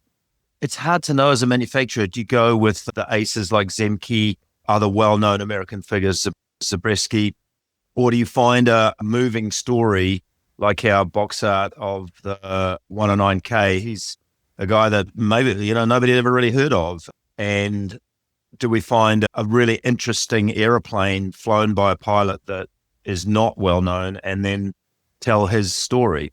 So any suggestions welcome. The open slather. Yeah. Okay, John, have you got a question? Only a couple of things, actually, which is to say one of the things, Mark, is that in the current issue of Scale Aircraft Modelling, which I think is coming out this Thursday, we've actually got a build of your 109K4 in there. Oh, cool. So that should maybe pull in a few more pre-Christmas sales. People wondering what to buy. Great, thank you. Can I put a request in for Neil Kirby's P47, please? The Pacific Ace. Neil Kirby. It's got a nice white tail. He's relatively unknown, but he was quite important. I think he was the first P47 Pacific Ace.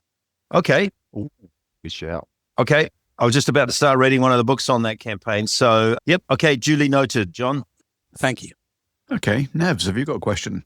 John has just stolen my thought, not about Neil Kirby, but I know that the Razorback is the first variant.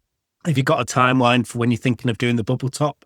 I think it'll be, I theoretically haven't announced the bubble top, but everybody knows you're going to do one. I think it'll be quite quick. I don't think it'll be, you know, there are other companies that we won't name who make provision for a second variant in their kit, and then 10 years later, the second variant still hasn't come out.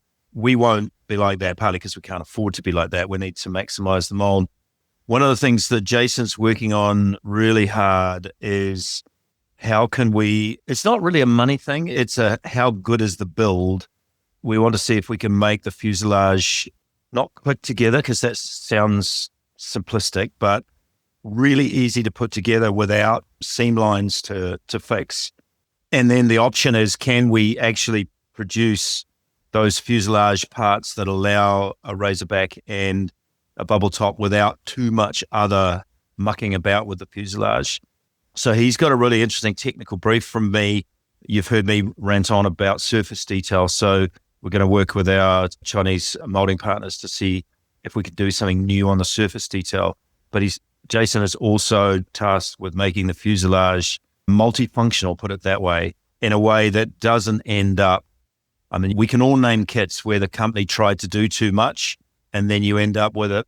I was going to say, I think, did somebody do that in 48th at some point with a couple of different variants? So the D and the M, I think it might have been. Oh, I was thinking other aircraft, but I'm not going to mention any company names. I don't want to fall into that trap. But the thing is, the molding is so accurate right now. So I've got the guys to buy, the designers to buy a couple of Bandai kits, the Gundam or Gunpla, some variants of that. You know, everybody's telling us how Bandai just pressed together. They look as if they've been molded amazingly well. There is no reason why we can't match that. So we should be able to do a multi-component fuselage that offers the options of Razorback and bubble top with minimal seam cleanup, as opposed to bits going in here and bits going in here, not quite fitting, needing seams, needing rescrewing. Wouldn't that sort of go off whatever the panel lines are available for you to work with? Exactly. And you just look at the design of the real airplane and you try to copy what they did. So, yeah, that's Jason, I think, is the right guy because he's been doing engineering CAD for a metal steel engineering firm, steel and aluminium engineering firm for 5 years. So he's come back with some really interesting ideas that he maybe wouldn't have developed if he'd stayed in the modeling CAD field. Okay. I mean, I know we've touched mainly on the P-47, but out of Telford, the one thing that really got me excited was the E4, the BF-109 E4. Oh, good. Something for everyone. Because the Emile is my favourite series. You know, it's not the underdog because none of them are really underdogs, but it's the most rugged looking one, isn't it? It's the most German looking one. Have you got any ideas of particular aircraft you want to include in the box? Obviously, you've got plenty of Battle of Britain potential. So I have been, the wing leader box from Mark Postlethwaite and crew. I've been going through there's 4 on the 109 from the Battle of Britain. There are just so many schemes. And from a business point of view, the idea that we could be, putting out unit markings or theatre markings or yellow noses, the boxings will keep coming. As I often say, my kids will make more money from Kotare than I will as, the editions come out over the next 20, 30 years. So I'm probably going to copy an idea that I think was originally done by FX, which is to be able to fully feature the box art without having to try to hide the swastika. So there was that unit. It's just gone out of my head. Forgive me, please, all you Luftwaffe scholars who had a bit of a protest action against discrimination against Jewish people. And so they took the swastika off the tails of their 109s for about 4 to 6 weeks. Problem is, I think it was just after the Battle of Britain, but that may not matter too much. So then you could feature a fully envisaged 109E and not have to leave a blank space where the swastika should go. So I'm just toying with that idea.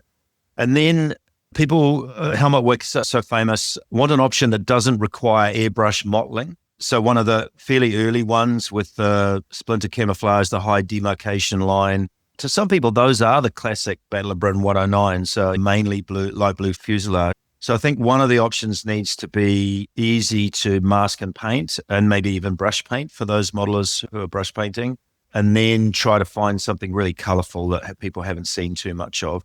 So again, you've got 2 hats, you've got your honoring more than 2 hats. Anyway, multiple tasks. How do you do something saleable, something doable in decals, something paintable, something new, something old, something blue? You know how it goes.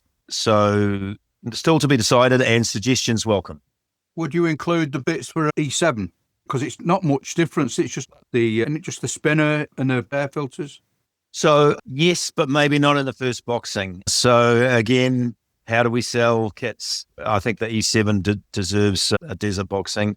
So they'll come, but not quite sure what will be in the first box. It'll probably be focused on Battle of Britain machines.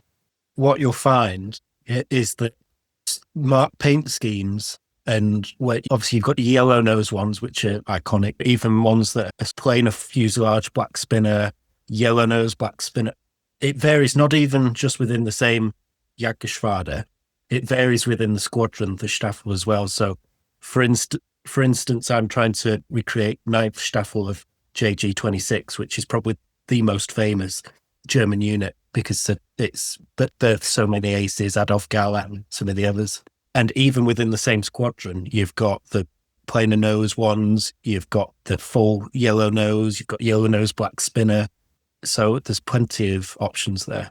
Exactly. I think the aftermarket decal companies, well, they've already done it. There's hundreds of decals for the 109E. So again, great potential. So yeah, if you have a favorite, fire it in and I'll see what we can do. No promises. Mark, I don't know much about Messerschmitts at all. I certainly don't know anything about Battle of Britain Messerschmitts or who slew them and squadrons or anything.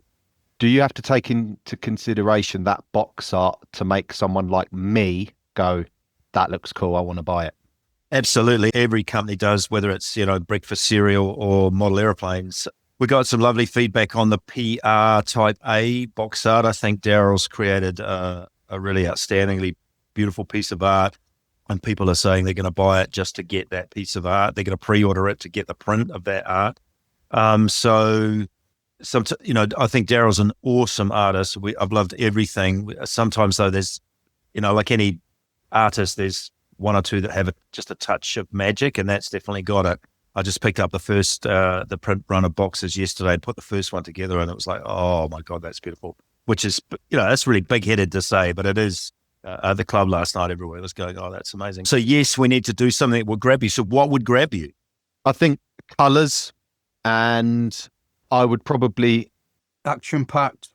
Yeah, and I would look at, first of all, because obviously I airbrush.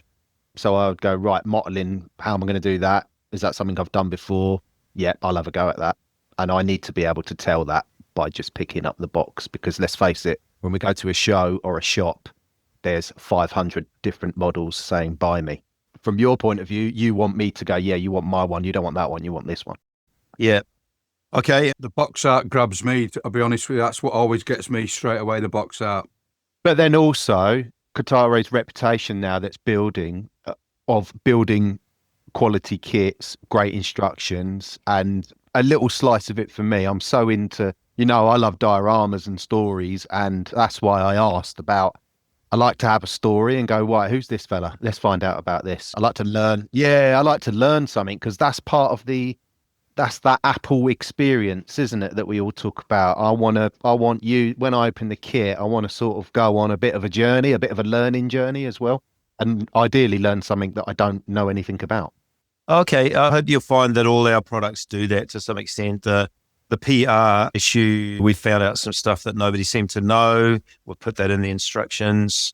The pilots are detailed. Their careers are detailed in reasonable completeness. So, yeah, I like your thinking. And indeed, Telford was amazing to bring home the point that just walking down the Jadlam one whole wall of the centre is Jadlam with hundreds of kits, and it's overwhelming. So trying to do something that grabs your attention as you walk past is quite the trick. So, but we'll try. Okay, have you got any update or any news on the Halifax project? Yes. So at Telford, we had the first face-to-face meeting of the Project Halifax members. So we had a breakfast on the Sunday morning. That was just a beautiful thing, meeting these people, shaking their hands, saying thank you. So we had a 1 hour meeting. Darren was on a telephone link, but it worked pretty well. And the recording of that is probably not usable, so I might get a transcript for those who didn't go. We've been really fortunate. We've been sent a massive amount of data. I can't really say who from, but a very kind organisation has sent us a huge amount of data, including almost all the necessary World War II handy page plans. I did a walk around of the one at Hendon and also walked through and around the one at Yorkshire at Elvington. Darren's got the fuselage all laid out now. Excuse me. He's starting on the wings. Yesterday we were just discussing, do we need separate flaps and ailerons? The answer is yes. There's quite a few photos of Halifaxes with the flaps deployed on the ground as opposed to, say, a Spitfire. And then we're just debating how we can do the nose architecture. So within the Halifax project group, just to explain, and I forget who of you is on it, but collaborative effort. So it's not me saying this will be in the kit. It's me saying, what would you like in the kit? What's technically possible? And then just what's going to be financially possible. And that's not really a problem at the moment.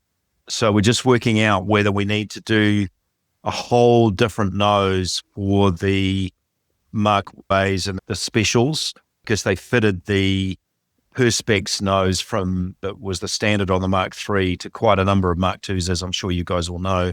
So Darren feels like we're going to need to break it at the actual airplane nose joint, which is just behind the cockpit ahead of the wing root.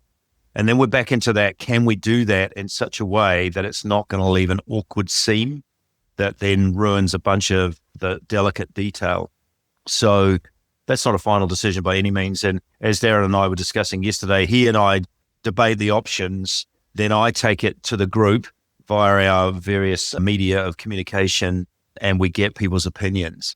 So interestingly, at the breakfast, we got a majority of, I'm going to say 39-1, that people want only interior detail you can see. They don't want to build a compartment that is not visible from the outside.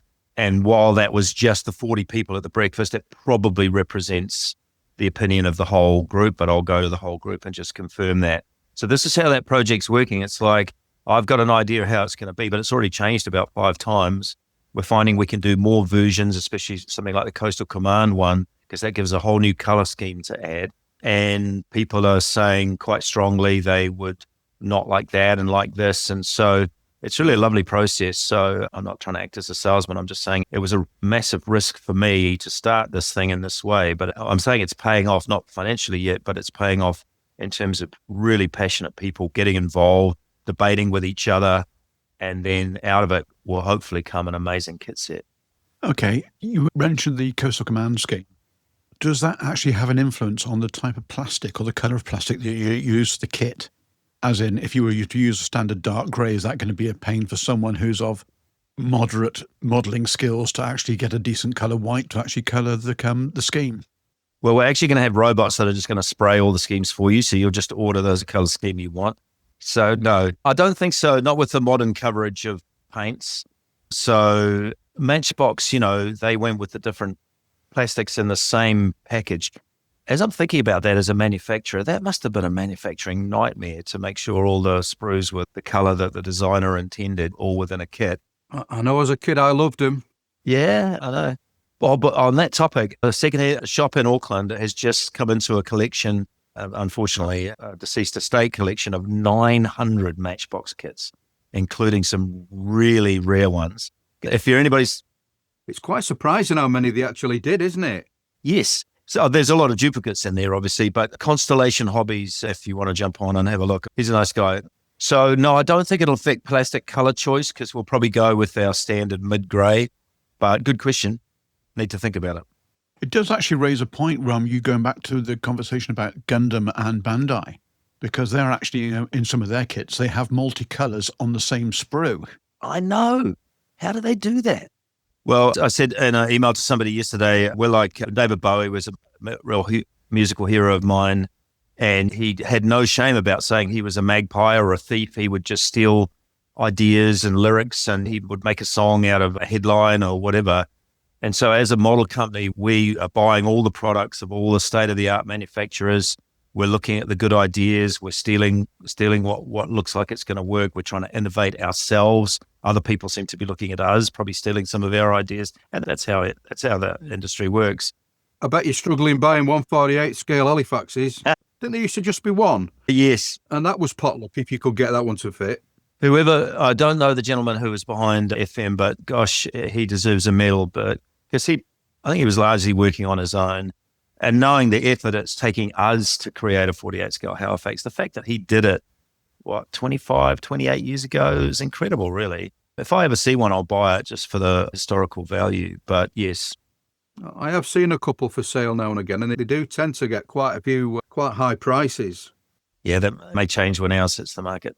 One side of the fuselage is 132, the other side is 148. That your chance. John, quick question for you. As a professional model builder, in inverted commas, is there anything that you would like to see in the Halifax box that we've actually discussed so far that would make it easier for your job? No, because I think my job is to just build models, write about it, and take what you're given and make the best of it, really. I've built enough wingnut biplanes to really appreciate good engineering on a kit, and and Tamiya kits as well. And I've also built enough, well, funnily enough, Fondery miniatures kits to equally appreciate good engineering on a kit as well when it's not there.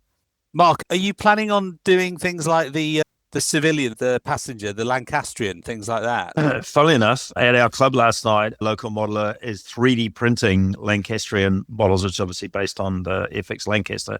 And he's going to add the jet engines for that Lancaster that flew with underslung jets. So I've been looking, I've got this book right in front of me right here from Key Publishing. I can recommend this. And there's some amazing civilian schemes. They're mainly based on the Mark III, though. Okay. So I think that's where the options will become more obvious. We've already got at least 6 significant variations on the Mark II.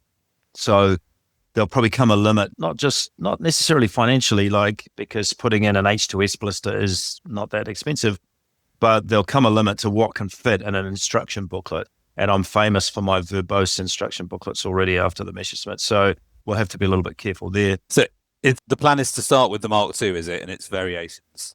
Yes. Okay. Which is not financially sensible, but that's the one that really is the ugly duckling Halifax, the Mark. Oh, I don't know. It's the coolest looking one, though, isn't it? I mean, those triangular tail fins, the Merlins, it just looks like a proper early war British 4-engine bomber. Yeah, exactly. Totally kind of still got that real late 30s look to it, which is what makes it so sort of fantastic. Almost Art Deco. It's a bit steampunk. Yeah. So, John, one of the things that came out of the breakfast that might be of interest to you is a really strong request to supply paint masks for the transparencies, which I think we all agree would make the build easier. Good idea. And we were talking about the fact that it's really hard to win a major competition with a bomber kit because there's so many transparencies, and it's so easy to make mistakes. So, for instance, the suggestion has been made that the pilot's canopy be molded in such a way that it includes the fuselage panels around. So you've got a clear part that fits into the fuselage, and you don't have to try and fit the canopy to a plastic fuselage. So we're going to play with that idea. So we've already had 2 or 3 companies contact us about masks. So I think that's going to be a yes. There will be transparency masks in the kit. And I guess, could I mention then maybe some way of, I don't know whether maybe a printed mask in the instructions to do wavy camouflage demarcation line that a lot of Halifaxes had? Because they are really hard to do masking to get that undulation. I agree. Totally agree. Along the wing or the fuselage, because I absolutely know nothing about the Halifax. It's like the high demarcation of the dark earth and dark green. Yeah, fuselage. Quite a lot of them have a wavy. You'd think the RAF had better things to do in the early 1940s, but apparently no. That was one of the things that they feature. Yeah. Oh, okay. So that's been exercising my mind, not just from that fuselage demarcation, but also just the wing standard camouflage demarcation. In fact, this is the beauty of this Project Halifax. So I actually put a post out on our private Facebook group saying, would anybody like to work on this for us? We're going to need the profile artist to have drawings to work from for the camouflage pattern. They tried an A and B pattern, but it sort of fizzled out very quickly. But then again, you've got all the variation of, a guy standing on a wing with an airbrush deciding whether the curve is going to be here or there. So a couple of guys are going to set up a little spreadsheet with pictures of all the different camouflage pictures for us. It's not me trying to save money. We can have people do that. But it's nice when somebody who's signed up to the project goes, yeah, I'm a graphic designer. I could spend an hour on that. So we're trying to make sure lots of people get a chance to be involved. So one of the ideas is that we just on the website produce a printable mask that you can either cut out if you do your own homemade masks, or even just simple paper. Just you cut it out on paper, wet it, lay it down on the plastic, let it dry, use it as a mask. There's various ways of doing it. So yes, that's definitely exercising our mind, John. What's your thoughts on 3D parts, 3D printed parts? Would that something you would ever include in the future, in future kits? Yes, well, we do already. All the pre-orders come so far for the Spitfire and the Messerschmitt with a set of 3D printed exhausts. done by my friend Craig Sargent, whose brand is Aviation and Scale. And he's just creating a set of gun barrels for the Mark 5B as an option. He's created a pilot store for the Spitfire, and we're working on a variety of other things. So one of the ideas that came out of the Halifax breakfast was some of the things that only a few people want. For instance, a cutaway of the flight engineers department or compartment or something like that. Or if you looked at certainly bombs, nobody likes gluing bomb halves together and remedying the seams, do they? Does anybody actually enjoy Not that? really, no. So we're going to try and make sure everything is in the kit in plastic, and then there'll be add-ons for things that are better done in 3D. So gun barrels will be, for instance, there. Craig's done some gun barrels for the 109, which are significantly better than you can do in injection molded plastic. So yes, one of the things that's still nagging away at me about 3D printing is how durable is this resin material? Is it going to start disintegrating in 7 or 8 years' time? Whether it's painted or not painted, is it going to degrade? And so I always want to make sure that we're producing a kit that is absolutely 100% buildable in styrene, but has 3D options for parts that are better done in 3D. Does that make sense? Makes total sense.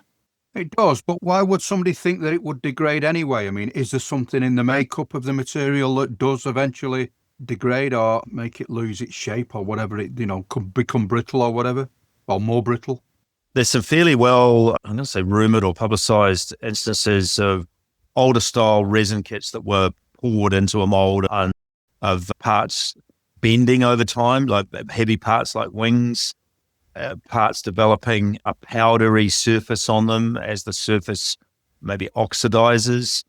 But polystyrene degrades as well, right? So you get a 50 or 60-year-old frog kit out and the plastic will be more brittle than it was made. It's not indestructible. But we're talking about guys who are doing, if you're supplying the STL files and people are printing these at home, we've got no idea how clean their machine is, how well they clean and cure, whether they're using cheap resin or good resin. People seem to think 3D printing is a thing. In fact, it's a million different things depending on what guys are doing in their model rooms or garages. So obviously we can control the quality of stuff that we produce, but nobody's actually, because I'm a vet, is there a double-blind placebo-controlled trial on the durability of 3D printed resin parts? No, there isn't. So we're all conducting a big experiment with our models right now. Come back in 10 years and see how it went. I'm probably a little bit of a doomsayer, but as a business owner, you've got to think of the risks. What if we, like Eduard going with their hybrid kits where a lot of parts are only 3D printed, and God knows they know all about 3D printing. What if the interior of your 109 from Eduard disintegrates in 10 years' time? Eduard won't necessarily care because they sold you the kit 10 years ago, but I'm probably going a bit wild with my imagination right now. I'll stop. Well, no, because to them it's an unknown, isn't it? It's an unknown to everybody. You pay your money, you take your chance. You say that, Eduard themselves are actually, for some of their undercarriage, the A10 springs to mind, are actually putting in brass dowels and actually putting basically 3D resin components onto those legs. So they're not actually having just solid resin legs now. Yeah. Because some of the manufacturers up here, I know I've heard of some kits where you've actually got the aircraft, you got it finished, etc. Then you come back a couple of weeks later and the gear's actually splayed already. It was a resin kit. I won't go any further with the manufacturer, etc. But they corrected it and actually sent out replacement parts. But it was a warm summer, and when the kit was released, everyone built it. And then all of a sudden, people started saying, my gear's bowing. Problem with that is, Brown, is that when they've done undercarriage legs, they're solid. So the resin's not cured in the centre. So if you actually leave a hole in it and make it into 2 parts, and it's actually, when it cures, it's cured from the inside. So when you're doing a solid resin undercarriage, and then you've got the weight on it, because it's not cured in the centre, it will bore, it will flex. Well, Chris from Fishcop had the same issue with his early Merlin engines he did in 32nd for the Kotare Spit, in that it was a solid block. And then he started to have people comment him and say, we've got an issue in that part of the wall of the engine is melting. It's where the uncured resin inside basically was eating from the inside out. And he replaced those, obviously free gratis, etc. But it's just a case of there's lots of things suddenly coming out after about a year or so from this technology really hitting the main market. So as Mark says, it's going to be an interesting development time to see how things actually progress. Yeah, I have actually had it happen on a figure I had once. I was painting for somebody and I was doing a bit of trimming and I noticed it. I thought, what's going on here? It's actually tacky, and it was oozing out of itself. In the end, I just chopped it in half to see what was going on, and it was all completely liquidized inside it. I was quite surprised. I was amazed, really. So it's a quality control issue. Yeah. Because I know nothing about 3D printing. I didn't know that's how they kind of work. I don't know you'd stop that. Yeah, if you're doing a figure or an engine, you would basically have it hollow on the inside with a bit of a hole in it. So when it goes into the curing, it washes it in the IPA, it'll set it on. So that gives you the strength. I think Mark down in New Zealand also raises an interesting point about if you're supplying STL files for people to print at home and you don't know what their kit's like, their printing equipment is like, do you run the risk of being damned by their printing equipment? You supply the STL file, somebody bangs it out on some ropey old 3D printer and goes, oh, this isn't very good. And the next thing that's happening is that they're criticizing you, and it's the classic workman blaming his tools sort of situation, which has got to be an interesting one if you're a kit maker, because all of a sudden you have surrendered control over what the final product's like in a wish to kind of give people more variety. And that must be a bit of a worry, I suppose. Well, it's the same that Revell's actually come out with the Meteor. There's a vent on the side of the intake, which, because of the way that the tooling works, they couldn't get accurate 100%. So when they were on the last episode, they said there's an STL file available for free, so you can print the vents yourself to get the correct shape. But as you say, it's down to the quality of the equipment you've actually got. It's down to the cleanliness, etc., etc. So, yeah, it'd be interesting to see how that develops. But also, whilst we're going down that track, a suggestion from Mark is if he could actually include or have a downloadable site on his website, or downloadable area on his website, where you could actually put the wavy demarcation for people that have actually got the vinyl cutters at home, which are probably a lot more prolific than the 3D printers. So you could actually do your color scheme on a printer. Silhouette. No, I think that's a given, I think. Okay. So going back to the Halifax for a second, Mark, you said on the last time you were on, there's going to be 6 schemes in the box. Have you actually finalised any of those 6 yet? So I think the front runner at the moment is the Ruhr Express that had that cartoon along the left lower fuselage under the canopy. Unfortunately, that aircraft was shot down, so there was no chance to preserve it. But there's lots of close-up photos of that art. And now I'm doing this from memory, don't quote me. I think that was from an Australian squadron. So we've got lots of Australians wanting one of their squadrons. Canadians obviously pushing Canadian squadrons.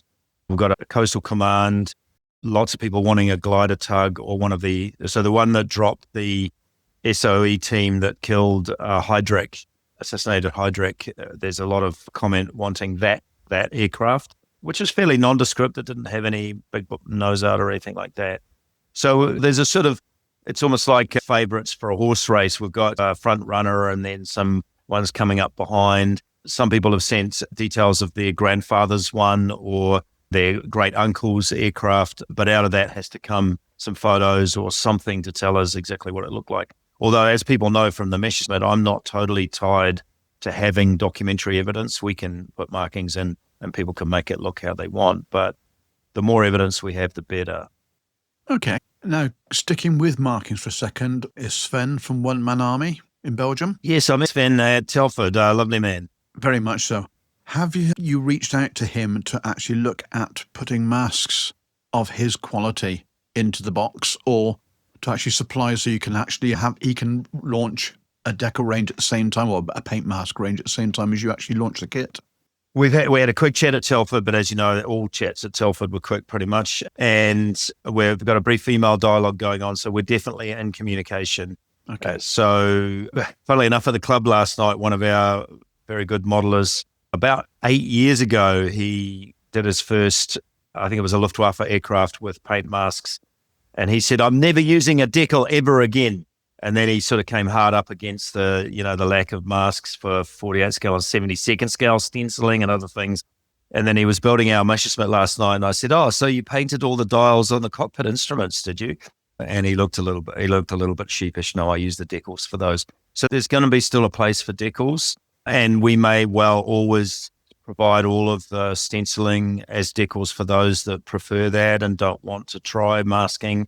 As we get closer to trying to make some money out of this project, which is a year or two away yet, we may see that there's budget to put in a set of masks. And unless I have another better option, it'd be Sven that I'd be talking to. Yeah. The quality he's actually getting from his masks, especially for the stenciling, even in 48, is just absolutely sublime. I don't know how, it looks like alchemy to me. I don't know how he does it. Do you know, of all the things for modelling, the one thing that I could never figure out how they did, do you remember them exhausts that Moskit used to make out of metal? They were incredible. They were absolutely amazing. And you didn't even have to paint them. They just looked perfect. They were absolutely amazing. I don't even get them anymore, can you? Are they still going? No, and apparently he was using some reasonably interesting Russian military technology on the evenings and weekends to create those. So I've heard that rumor. I don't know if it's true. Okay, time's obviously pressing on, and I know you've got to get to work very shortly, Mark. But before you go, is there anything else you can tease our Benchmates with for the new year? There's one of the cool things about building a portfolio of subjects is exploring the special editions that are going to be possible. So the PR Spitfire line is already, the first one's already proven to be a success. So we're going to be continuing that. I've said one a year. That's no secret. But then as the hurricane comes to fruition, which is making rapid progress in China right now, there's the opportunity for some special boxings there. So a couple around people and a couple around machines, different variations of the early hurricane. They're a lot more complicated. They're a lot more complicated than most people get. So there's some stuff coming up in that genre. Okay, you mentioned the hurricane there. On one of your chats with the geeks, you were talking about looking at samples of machinery or what could be produced for the fabric for the hurricane skin. Has that trial actually taken part yet, or is that still work in progress? No, our partner in China has just gone ahead at an amazing rate. I think they're really loving the challenge. So I honestly do not know when the first test shots are arriving, but it's not a long way off. And I just can't wait to open the box of the test shots and see what they've achieved. They have been having extremely high-level conversations with Richard and Darren about that surface detail. All I can do at the moment is cross my fingers and hope, but I have a lot of confidence. Fantastic. Okay, well, with that, thank you very much for your time, Mark. Congratulations once again on being the first winner of the Kit of the Year. We will get the trophy to you. So please pass on our congratulations to the rest of the team, and Happy New Year to you. Same to you guys. Thank you so much for the opportunity to chat and model on. Fantastic. And apologies for the subterfuge on getting you on, but I think you understand now why. No problem at all.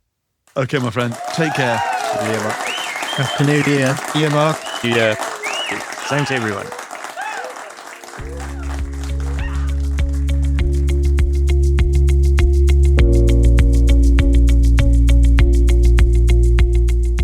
Fishkop Models, elevating scale modeling to an art form.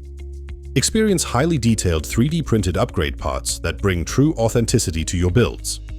Creators of the acclaimed Rolls-Royce Merlin engine set for both the Kotare Spitfire and the Dambusters set for the border models Avro Lancaster. For bespoke design and printing, our service is as precise as it is personal, all at a reasonable price. Please take a look at our products on www.fishkopcompany.de. Shipping is available for all of our products worldwide.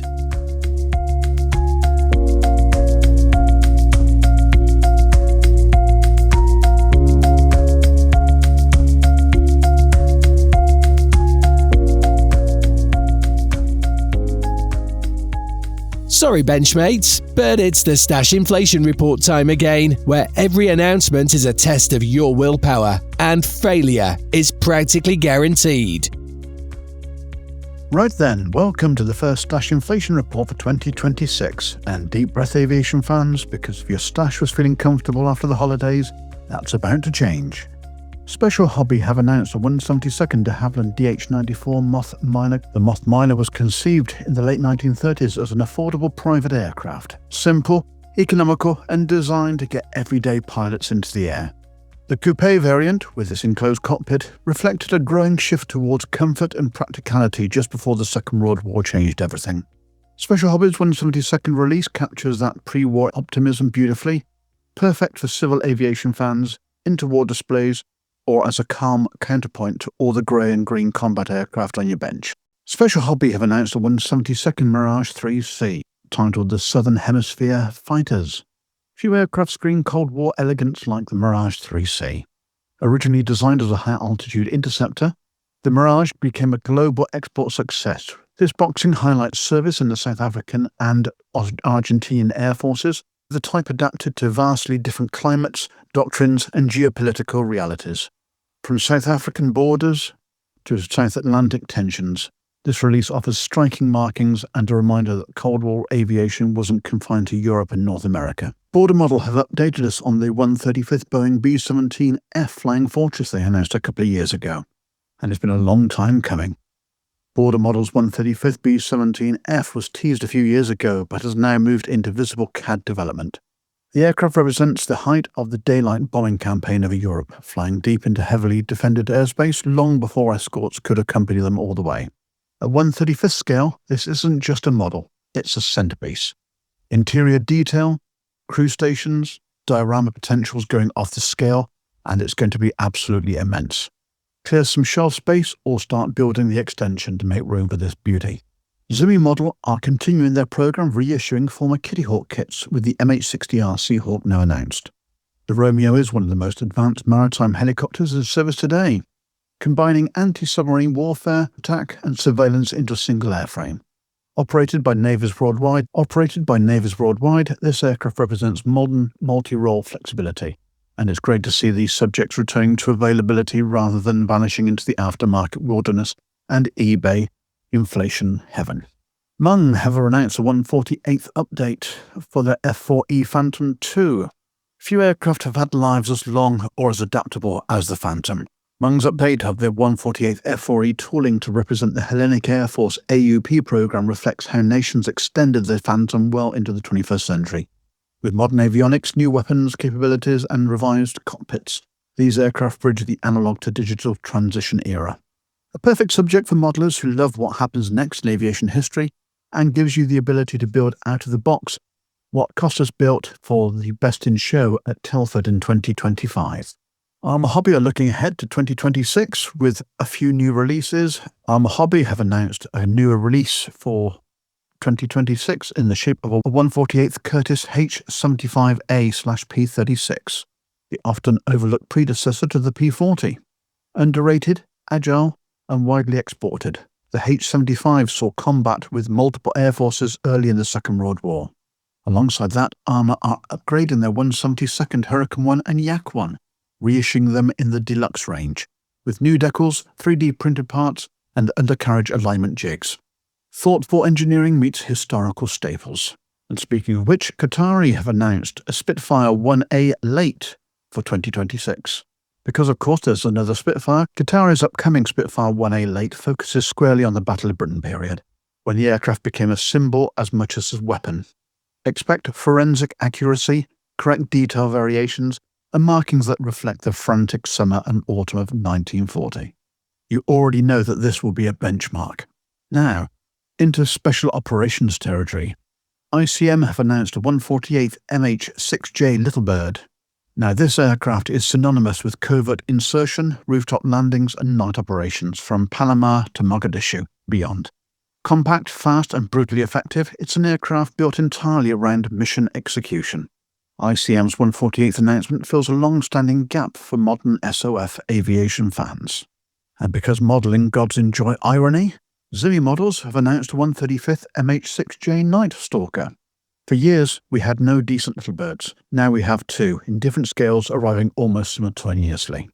And honestly, that's a problem we're happy to have. Mini Wings have announced a 144th Armstrong Whitworth Meteor NR-14. The Meteor was one of the ultimate night fighter developments of Britain's first operational jet fighter.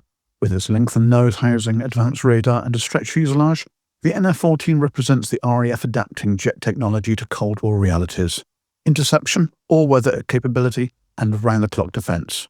In 1/144th scale, this is ideal for collectors or those wanting to chart the rapid evolution from wartime piston fighters to post-war jets. In the box, you get 3 marking options, with an 85 Squadron machine from 1958, a Air Navigation School machine from 1960s, and something a little different. Foxtrot Zulu Alpha Bravo Mike was an NF-14 operated by the CEV, or the Flight Test Centre for the French Air Force, and was still in operation in 1979. Obviously, the French believe in getting value for money, and the aircraft was a superb platform for test work. So that's the Aviation Stash Inflation Report, from interwar elegance to night stalking, special operations, and everything in between. Wallets lighter, benches busier, and shelves under threat. Now over to Nevs for the nauticals. Right then, shipmate, steady as she goes. If you thought your stash was under control, I regret to inform you that it very much isn't.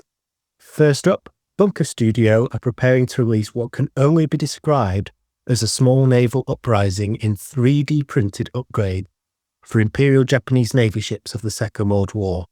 They're rolling out an extensive range of IGN crew figures, sailors at attention, sailors in action, and naval aviators, in 1 to 200th, 1 to 350th, and 1 to 700th scales. So whether you're crewing a modest submarine or a battleship roughly the size of a hatchback, nobody on deck will be allowed to look underemployed. They're also releasing dedicated detail upsets for Yamato, Musashi, and the destroyer Kagero, all in 1 to 700th scale, because clearly what those kits were missing was another few hundred microscopic parts. Fair warning, these sets tend to disappear shortly after release, usually just before you've finished convincing yourself you don't really need them. Expected release is February, so binoculars out and wallets at the ready. Next on the slipway, something for fans of escort carriers and people who enjoy masking patterns that make you question your life choices.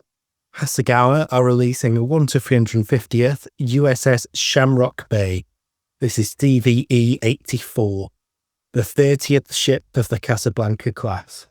The kit includes a masking set for that's rather lovely 3-tone splinter camouflage, plus 9 aircraft, all with folded wing options, because flat wings are clearly too simple. Decals allow you to depict the ship in multiple configurations between December 1944 and May 1945, which is excellent news if you enjoy cross-referencing photographs at 2 a.m. While this isn't a completely new tool, it has been a long time since Hasegawa last gave us a Casablanca-class carrier. Given the original dates back to 2010, we can expect new parts, upgrades, and just enough differences to justify buying it, even if you already own the original. This will be a limited edition, so US Navy fans, March 2026 is the date. You still have time to plan, and you will still be surprised by the price. And finally, Trumpeter have arrived with what can only be described as ambition. Trumpeter to release a series of PLA Navy destroyers in 1 to 200 scale, including the Type 052C Heiku, the Type 055 destroyer, DDG-138 Taitsu, and DDG-139 Ningbo. All of them are large, all of them are detailed, all of them quietly judging the size of your display space. But just in case that wasn't enough, Trumpeter are also planning a 1 to 200 German battleship Tirpitz. If this thing actually happens, you may need structural reinforcement, planning permission, and a dry dock extension. It will make the USS Langley, also planned in 1 to 700th scale, in both early carrier and seaplane tender boxing, look like a footnote. So there we have it. Crews for ships you haven't planned, carriers you hadn't intended to buy, and at least one battleship that might require its own room. This has been the Stash Inflation Report. And now over to Shane for our Gundam releases. Nevs, right then, Benchmates. If you thought sci-fi modelling was meant to be subtle and understated, Strangeworks have something to say about it. First up, and this one's not shy, Strangeworks 1/60th Monument EX. Yes, that was 1/60th scale, because apparently moderation is optional. This unit is based on Wing Zero suit from Gundam Wing and the Swaltz, and yes, it comes with full angel wings. Sculpting's bang on, beautifully defined panels, layered surface textures, and enough mechanical detail to keep you busy for weeks. It's engineered to be approachable for new builders, but there's more than enough going on to keep experienced hands happy here. You also get multiple jointed components, optional display stands, design options, everything from serene self-presence to full-on operatic mechadrama. Now, size check. This thing spans 78 centimeters in width, with the wings fully and it's nearly as tall. You won't need a display cabinet, you will need planning permission. Estimated release is February 26th, and RIP of 135 for that one. If that didn't quite empty your wallet, let's go smaller, stranger, and infinitely more charming. Type 2C Super Ball Moon Snowman in 1/20th scale. It's back. Originally released as a limited edition in 2011, this is only the second re-release in 6 years, which already puts it firmly in the buy it now or regret it forever territory. It's a snap fit kit, no glue required, fully movable thanks to the poly caps at every joint. You get snake eyes and raptor, and the SAFS hatch. And for this release, a redesigned nose bar that transforms it into a wonderfully odd Moon Snowman variant. Packaging and decals have been refreshed as well, so even if you missed it the first time around, this version is well worth a look. Good news, it's available now on online retailers. Bad news, it's only £30, which means you'll convince yourself it's an impulse buy, and accidentally add 3 other kits into your basket whilst you're there. So there you go, Benchmates. From Angel Wing Self-Dominators to Lunar Snowmen with laser guns. Your stash didn't ask for this, but it's getting it anyway. Now over to Dan with the armor releases. Thanks, Shane.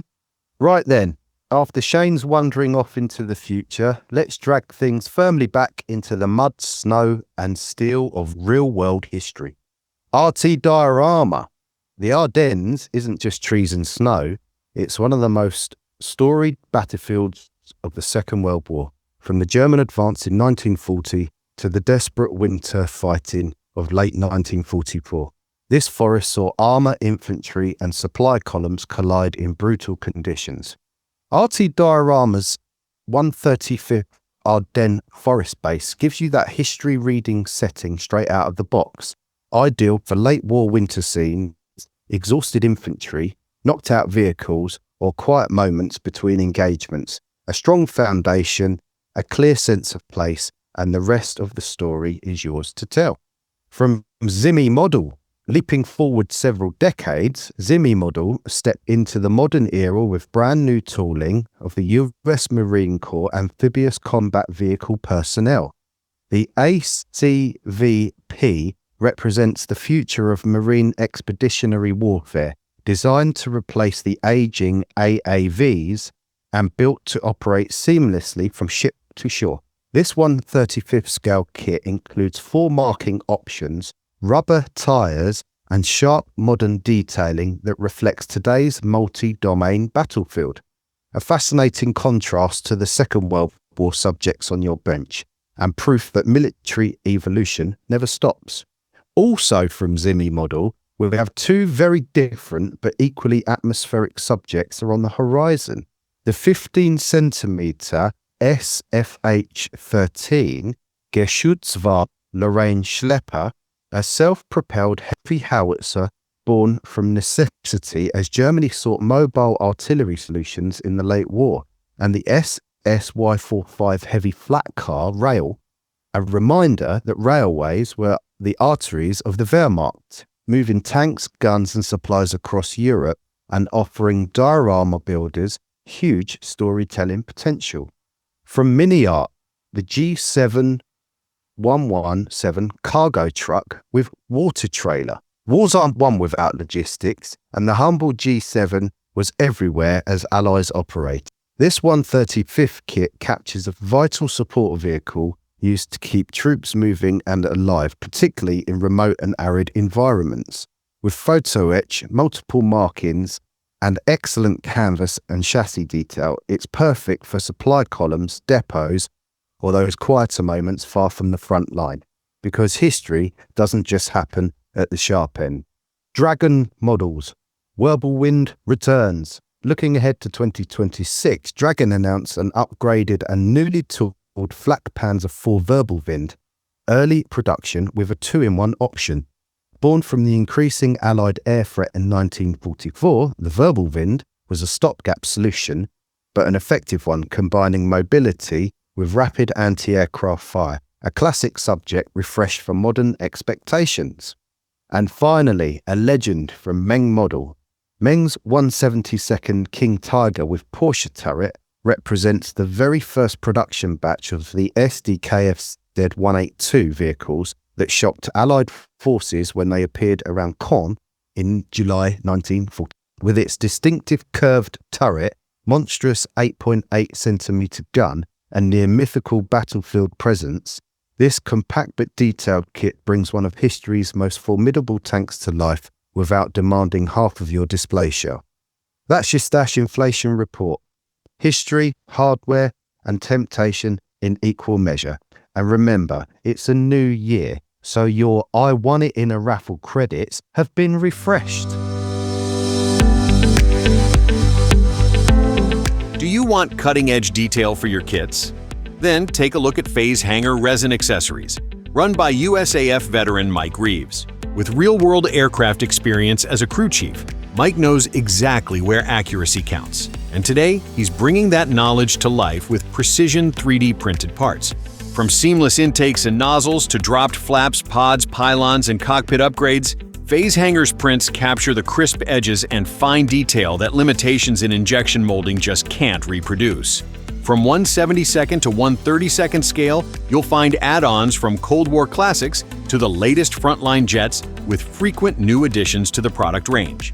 Every piece is designed by modelers, for modelers, and faithfully reproduced on state-of-the-art printers and shipped worldwide, and are ready to drop straight into your next build. With additions to the product line landing all the time, there's always something fresh to elevate your next build. Explore the full range at phasehangerresin.com and follow Phase Hanger on Facebook and Instagram for regular updates and inspiration.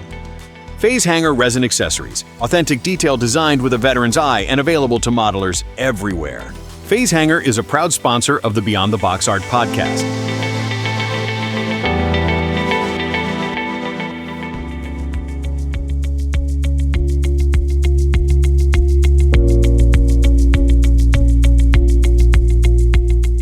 Think you've heard it all? Think again. Follow Beyond the Box Art on the socials for updates that breaks the boundaries, bends rules, and redefines the ordinary.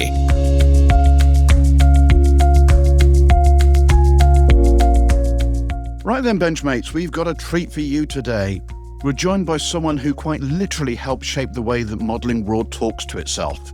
He created the original tooling, proved that modelers could actually sit and listen to their grown adults talk about glue, plastic and aftermarket resin for hours. He is the originator of the world's first scale modelling podcast, On the Bench. He's an inspiration to all the shows on the scene today, including ours.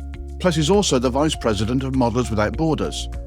So Benchmates, please give a very warm welcome to the Podfather himself, Digger Dave, also known as Dave Goldfinch. Hi, Dave. Hello, Dave. Hello, Dave. Welcome, Dave. Welcome to the show. Good evening, good morning. Salute. Right then, Dave. So let's roll back the clocks. Going back 227 episodes to the very beginning of On the Bench. How is the Airfix new tooling of HMS Queen Elizabeth coming along? You know what? I mean, Airfix, God bless them. I reckon if they had a royal warrant, they'd soon be issuing a HMS Queen Elizabeth, don't you think? Oh, So I think it's all up to us to go and write an email to King Charles now, and say, haven't you issue a royal warrant to Airfix, and that'll then get a lighter rocket under their bum to get them producing a 1350. There is a 1700 scale just recently. Trumpeter, yes. Yeah, but come on, guys, you want an English company producing it, don't you? Yeah, true. But speaking to Dale from Airfix at Telford, and they are going to be coming on the show very soon, apparently they have to pay a license to MOD, the Ministry of Defence, to actually do any likenesses of any British subjects. Well, hang on a second. You guys have already paid through your tax dollars to actually purchase and build the darn thing, so Exactly. that is a crock. Yeah. Somebody is telling Porky Pie. Yeah. Well, you're telling me the Chinese, that trumpeter, paid it? Come on. Doesn't make sense, does it? Exactly. It doesn't. It doesn't. Anyway. Then again, the Chinese have probably got more accurate drawings of the ship than we have. Yeah. Oh, Brownie, come on. Oh, dear. Jeez. Oh, dear. Anyway, Wongy. Dave, as the creator of the first scale modelling pod, Yep. what was your light bulb moment when you realised the hobby needed this voice in this format?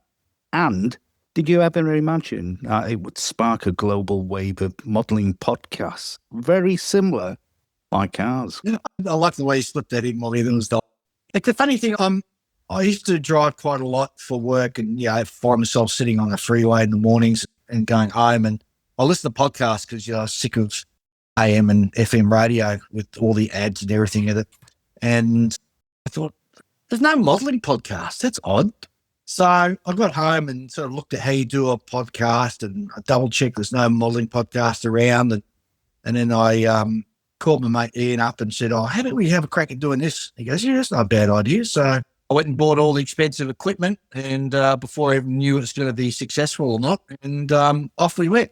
And I had no idea at the time. I imagined maybe if in our wildest dreams we'd perhaps do about, maybe get 2 years out of it. And we're up to year 9 at the moment. Our 10th year is next year.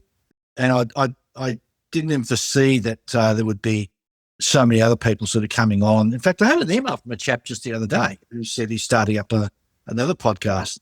And it's just such a pleasing thing to see, because we all sort of reach out to each other, and we all sort of talk to each other, help each other out with technical issues. And we've all become really close mates and good friends. And I know that I was thrilled to the back teeth when Brownie sort of reached out to me not that long ago now and said, hey, I'm thinking of doing something similar as well. And I just couldn't be happier. I think the more, the better, the more, the merrier. It's like you wake up one morning, you find there's a new model shop just opened up down the road from you, or there's another modelling manufacturer kicking off. I mean, I might not listen to every single one of them, but there's certainly something there that captures my interest at least once a month or whatever. There's certainly some there that I like listening to all the time. On the Bench is one I listen to all the time. You listen to yourself? Really? I do. I like the sound of my voice. So it's, especially at night time, I put it on and I send myself to sleep. Well, that's true, but also you can switch yourself off. I might try that. I can't stand the sound of my own voice. That's the thing. No, I'm with you on that. I'm not happy. And I don't think Balders has ever listened to one yet.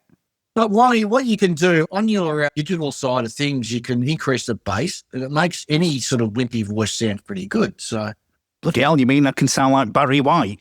Yeah, of course you can. Just play with the mixer there and off you go. Oh, blimey. The wife might actually listen to me. Oh, yeah, baby. I sounded like Palpatine then. Yeah. Yeah, I think you did, actually. We've got one that look alike, Palpatine. The force is strong in this one. Oh, dear. Anyway, moving on. Nevs. Yeah, moving on to the actual Palpatine. So, Dave, over the years and 227 episodes. Yep. On the Bench has shaped conversations, its trends. It's even given us a bit of humour back within the hobby. Looking back, what episode or guest do you think has had the biggest impact on you personally as a modeller? Oh, it's not a guest I've actually had on the show per se. It was somebody who I met overseas when I went to IPMS Nationals in the US, and he came up to me and he said he was ex-service and he was going through a hard time, and he was really, really thinking about just finishing it all. He'd had enough. He just reached that point in his life. And for some reason, he happened to sort of flip through and put on one of our podcasts. And he said, just listening to us guys, he said, sound like, you listen to people at a bar, or your mates down at a local hobby club or local model shop. And he said that sort of changed his perspective. And we just stood there and we held each other and cried. It was just absolutely amazing. So that's the most powerful. And since I've had quite a few other reactions too from other people who have struggled with issues as well in their lives, and they've said, how much of a impact the podcast has had on them, which it's not even in our wildest dreams would we imagine we could have an effect on people like that who are, at their seeing at their rock bottom or their poorest. And the fact that we've been able to sort of do that unintentionally, I think means more to me than anything else that I've ever achieved, certainly on the podcast, that's for sure. Most of you guys know that I'm in emergency services and I've done volunteer marine rescue and I've saved lives in that aspect in my sort of career. But, and you don't often get to see those guys again after you sort of pull them out of the water. You don't sort of catch up with them again, so you don't know what the follow-on story is. So to have somebody actually come up to you and say, hey, listen, your podcast helped me through a really dark time in my life is pretty special. I must admit, we've had one of those emails come in ourselves, even at the age of our show. Yeah. And it really does hit you between the eyes when you actually read it and just think, well, us having a conversation and a chat about something that we love actually helps someone to that degree. And if it has, absolutely fantastic. And, a stranger's a friend you haven't met yet. Oh, indeed. Yeah. In the ability for us just having a chat, if it can have that effect, great. I think the interesting thing is that there's a couple of things there. It certainly shows that organisations like Models for Heroes, et cetera, are well needed within our society. And the second thing it sort of says to me is that even within our own community, and I call it modelling a community as such, is that there are a lot of people out there hurting who we don't necessarily know or see. They're invisible because what we do is a very sort of lonely sort of craft or hobby. By and large, you sit in your basement or in the back shed or in your spare room or in your man cave and you just sort of model away. And if you're not a member of a club or you don't go out to model shows, and YouTube has got a certain thing, but YouTube is sort of different the way it's sort of structured, whereas we're sort of podcasts are sort of a bit more, I want to say personal. I don't know. I can't explain it, but there's a lot more intimacy between us and the audience than, say, a YouTube channel. Because with a YouTube channel, people are going to get instructed, are they not? And also being entertained in the second point. Whereas I think with podcasts, they're here to sort of be entertained firstly and maybe have a laugh at some of at our expenses. We sort of tell some of the things that we've done wrong as we go along. So yeah. It's amazing how something so simple can lift somebody up so easily. It is, isn't it? And I took up modelling again. I came back to it, because I hadn't done it for so many years and it's something always in the back of my mind, but I needed something in my life to distract me from my sort of day-to-day life. And I can go into the model room and sit down there and just generally do nothing. I can move the stuff across the bench sometimes, Did you model as a kid then, Dave? Yeah, I did. Or is it something that's come to you later on in life? No, my dad, he bought a Airfix B17. I well remember it, and he painted it all and built it, and I probably sort of smashed all the props as I was running around the room going, as I was sort of flying around. Yeah, we've all done it. Yeah. And so that was my sort of entry, and then I wasn't a lonely kid, but there wasn't too sort of many boys in my area as I was growing up. And then, luckily enough, across the road from me, 3 brothers moved in, and they were all sort of NAD builders. And they used to have a garage, and we'd set up all the Airfix sort of soldiers, and we'll have different airfields, and we'd have these huge, humongous World War II battles over and over again on the weekend. So it was great, and and obviously then as you get older, girls and work and mortgages sort of all catch up with you, but you finally come back to it. As Vice President of Modellers Without Borders, can you give us an update on the worldwide online competition? Certainly can. So the competition is closed. It was our very first attempt at a competition, and we were pretty happy with the way it went, aside from the few technical issues we had at the start of it. It's closed down, and the other sort of thing we've come across is because we've got judges from all around the world, we've been having issues catching up with all the judges at the same time so they can sort of do what they've got to do as judges and get through it all. But I think by and large it's all sort of done now. So we've come away with some major lessons that we'll carry through into next year when we do VMX 26. And because post-COVID, so you saw a lot of these sort of online competitions popping up. And since COVID, they've sort of, by the large, sort of dropped off now. So we're sort of looking to sort of build this up to be a fairly big annual event. So, and I'm sure that the guys who've gone through and entered the stuff and have won are quite thrilled by that. And hopefully we'll get the same amount of people, even more, joining in next year. How many entrants were there? I knew you were going to ask me this, and I don't have that to hand. It was in excess of 400, I want to say, which is not bad for a first day. Very good. And what was the geographic spread? Did you find more entrants from one part of the world compared to others? I think the majority is probably similar to the way the podcast is spread. So I reckon about 50% to 60% would have come from the US, with the rest being spread around the world. And I think having international judges from around the world who are known leaders in their own sort of modelling genre would have helped as well, bring in a larger international audience and if we had have done it in another way. Well, when you've got the details for VMX 26, let us know and we'll be pushing it out like we did for 25. I certainly will. And we do have some exciting news coming out about something else, which is going to be kicking off in October 2026. I haven't got any more to sort of say on that, but watch this bandwidth, this radio station, because I think you've got a twig brownie as to what it is. So I know exactly what it is. That should be very, very exciting. So we're looking forward to pushing that one. And yeah, I think it should be good for the hobby. Couldn't agree more. And everyone's now thinking, what the hell are they talking about? Well, all I can say is... Exactly right. Just wait and you will find out, but it's going to be big. Very big. Well, it's a good tease, isn't it? It's a good tease. Oh, God, very much so. Okay, then. Boulders. Hang on. Mark, you finished with me? That's it? Why, you got more to say? Oh, you've got another one in a minute, mate. Don't worry. I'll fluff the other one up. You've still got time yet. Oh, okay. All right. Right, boulders.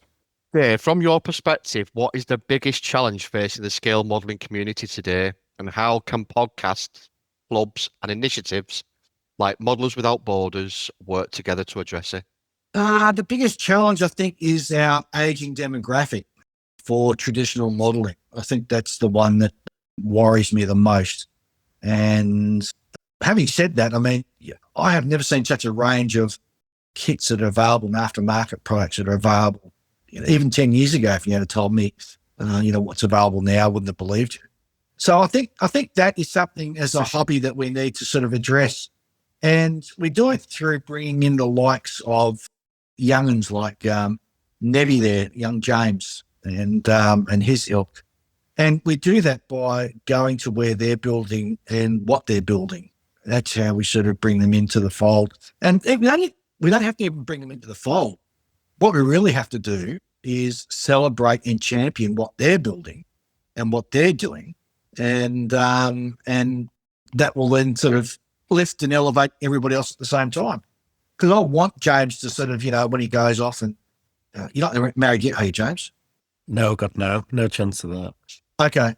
So once he gets married, has kids and has a mortgage and, gets sort of, crushed by everyday life, I want him to come back in, 20, 30 years. Oh, dear. It's an easy move as well. Easy. Anything to get out of the rat race of bringing kids up and, I'll be in my little room. Just give us a shout if you need me. Tell me when tea's ready. Yeah. So Baldy said, what can the podcast do? I think what the podcast can do is, look, I don't mind some podcasts specialising in some areas. I think that's good. I mean, you got the Insanity Car podcast now. There's another podcast as well. There's one that's mainly sort of aimed around science fiction, and for life of me, I can't remember what it is. That one is because there's so many of them around now. But I think we need to be open to having different genres and different guests on our show to make sure that we're capturing the greater audience and also introducing people to things that they perhaps haven't thought of before. There's so many different techniques now compared to the old days when we literally had a pot of Humbrol, some thinners, and a hairy stick. Oh, yeah. And there's even old stuff to be rediscovered and relearned. Exactly. Let's go back and have a look at what the railroad guys did. I mean, that's where photo etch originated from. Yeah. And you've got a sort of weird sort of clan of them that likes distressing and aging their rolling stock. And some of the stuff that those guys do is just, sensational. Absolutely. And what you can actually pick up from different subjects, as you're saying. You look at armor builders and you think, how can that actually affect the aircraft that I'm building? But when you start thinking about weathering, yeah, and putting the right amount of weathering on in the right places, yes, and how you actually deliver that effect onto your model, just because the guest may be an AFV some expert or a Gundam expert or something like that, you can pick up tips that you never even thought of. Yeah. To actually put onto your own model.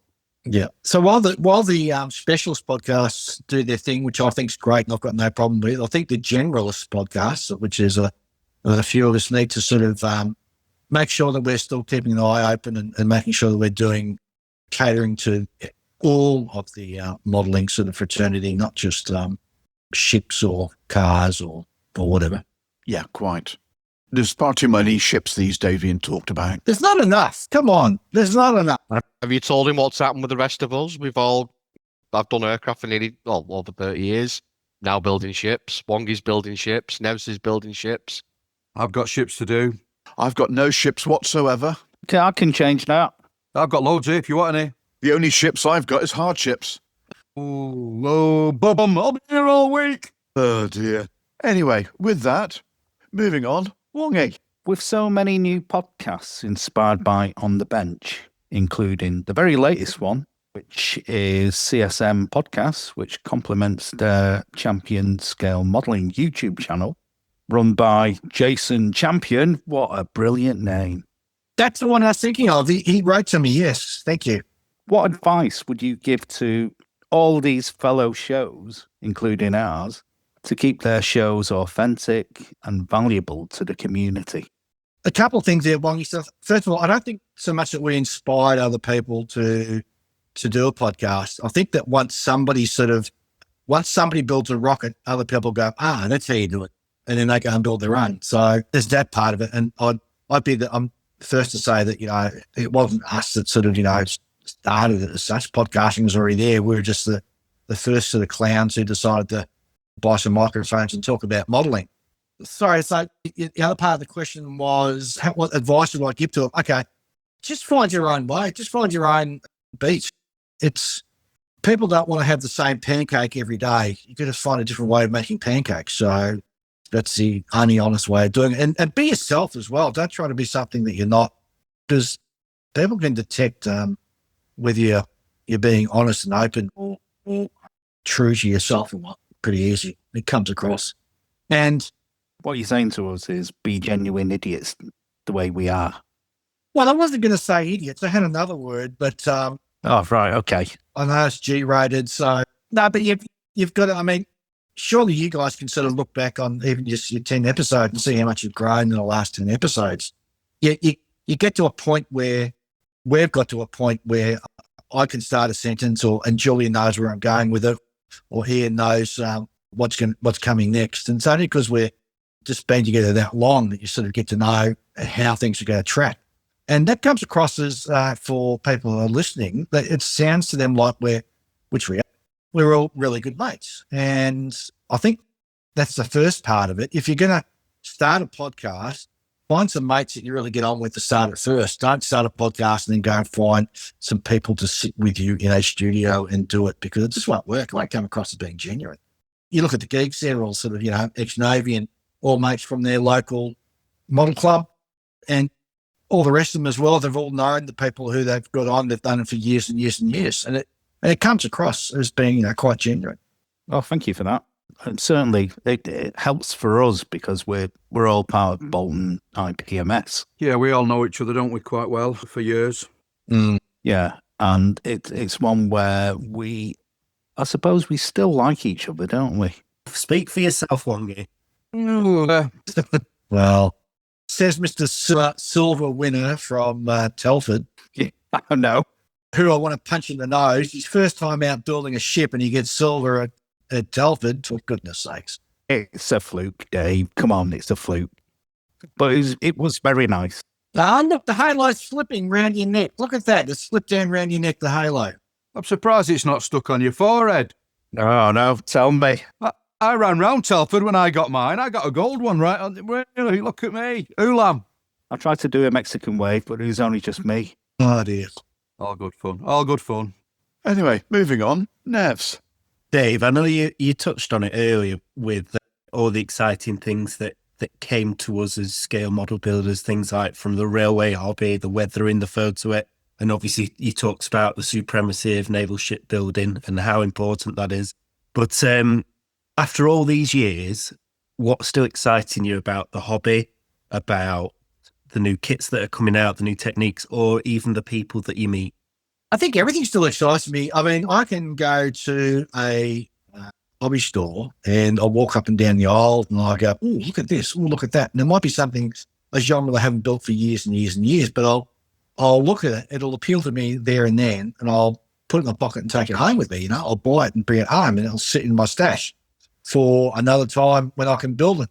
What else is exciting at the moment is rocketry, real space subjects. Oh my God, we are in an absolute golden age for real space at the moment. I keep banging on and bleating about this, but hands up those around here remember the Apollo missions and all that sort of stuff. 1, 2, 3. Okay. So obviously the ones who are the silverbacks. Okay. I mean, it was just so exciting as a kid, and you're watching all this, and you used to get, I remember you'd go to the corner store and you'd get a ice cream. Instead of being in like a wrapper, it would be in a plastic cone shaped like a mercury capsule. And you'd eat the ice cream and wash that and play with that for the next week. You know, it's awesome. And so I'm a bit mystified why the real space to the side of modelling hasn't really jumped out. I don't know, perhaps there's a lack of story models that's available. I don't know. But there are some great 3D companies out there that are coming to the fore now, producing some fantastic stuff, which is really exciting. And I'm buying it up as quick as he can produce it. Obviously, I know you're a fan of the real space genre, and I think I am. And look, but everything still excites me. I mean, if Airfix bring out a new kit and it's got sort of new artwork on it, I mean, even the artwork on the front of the box will still stop me in my tracks and make me reach in my pocket and buy something.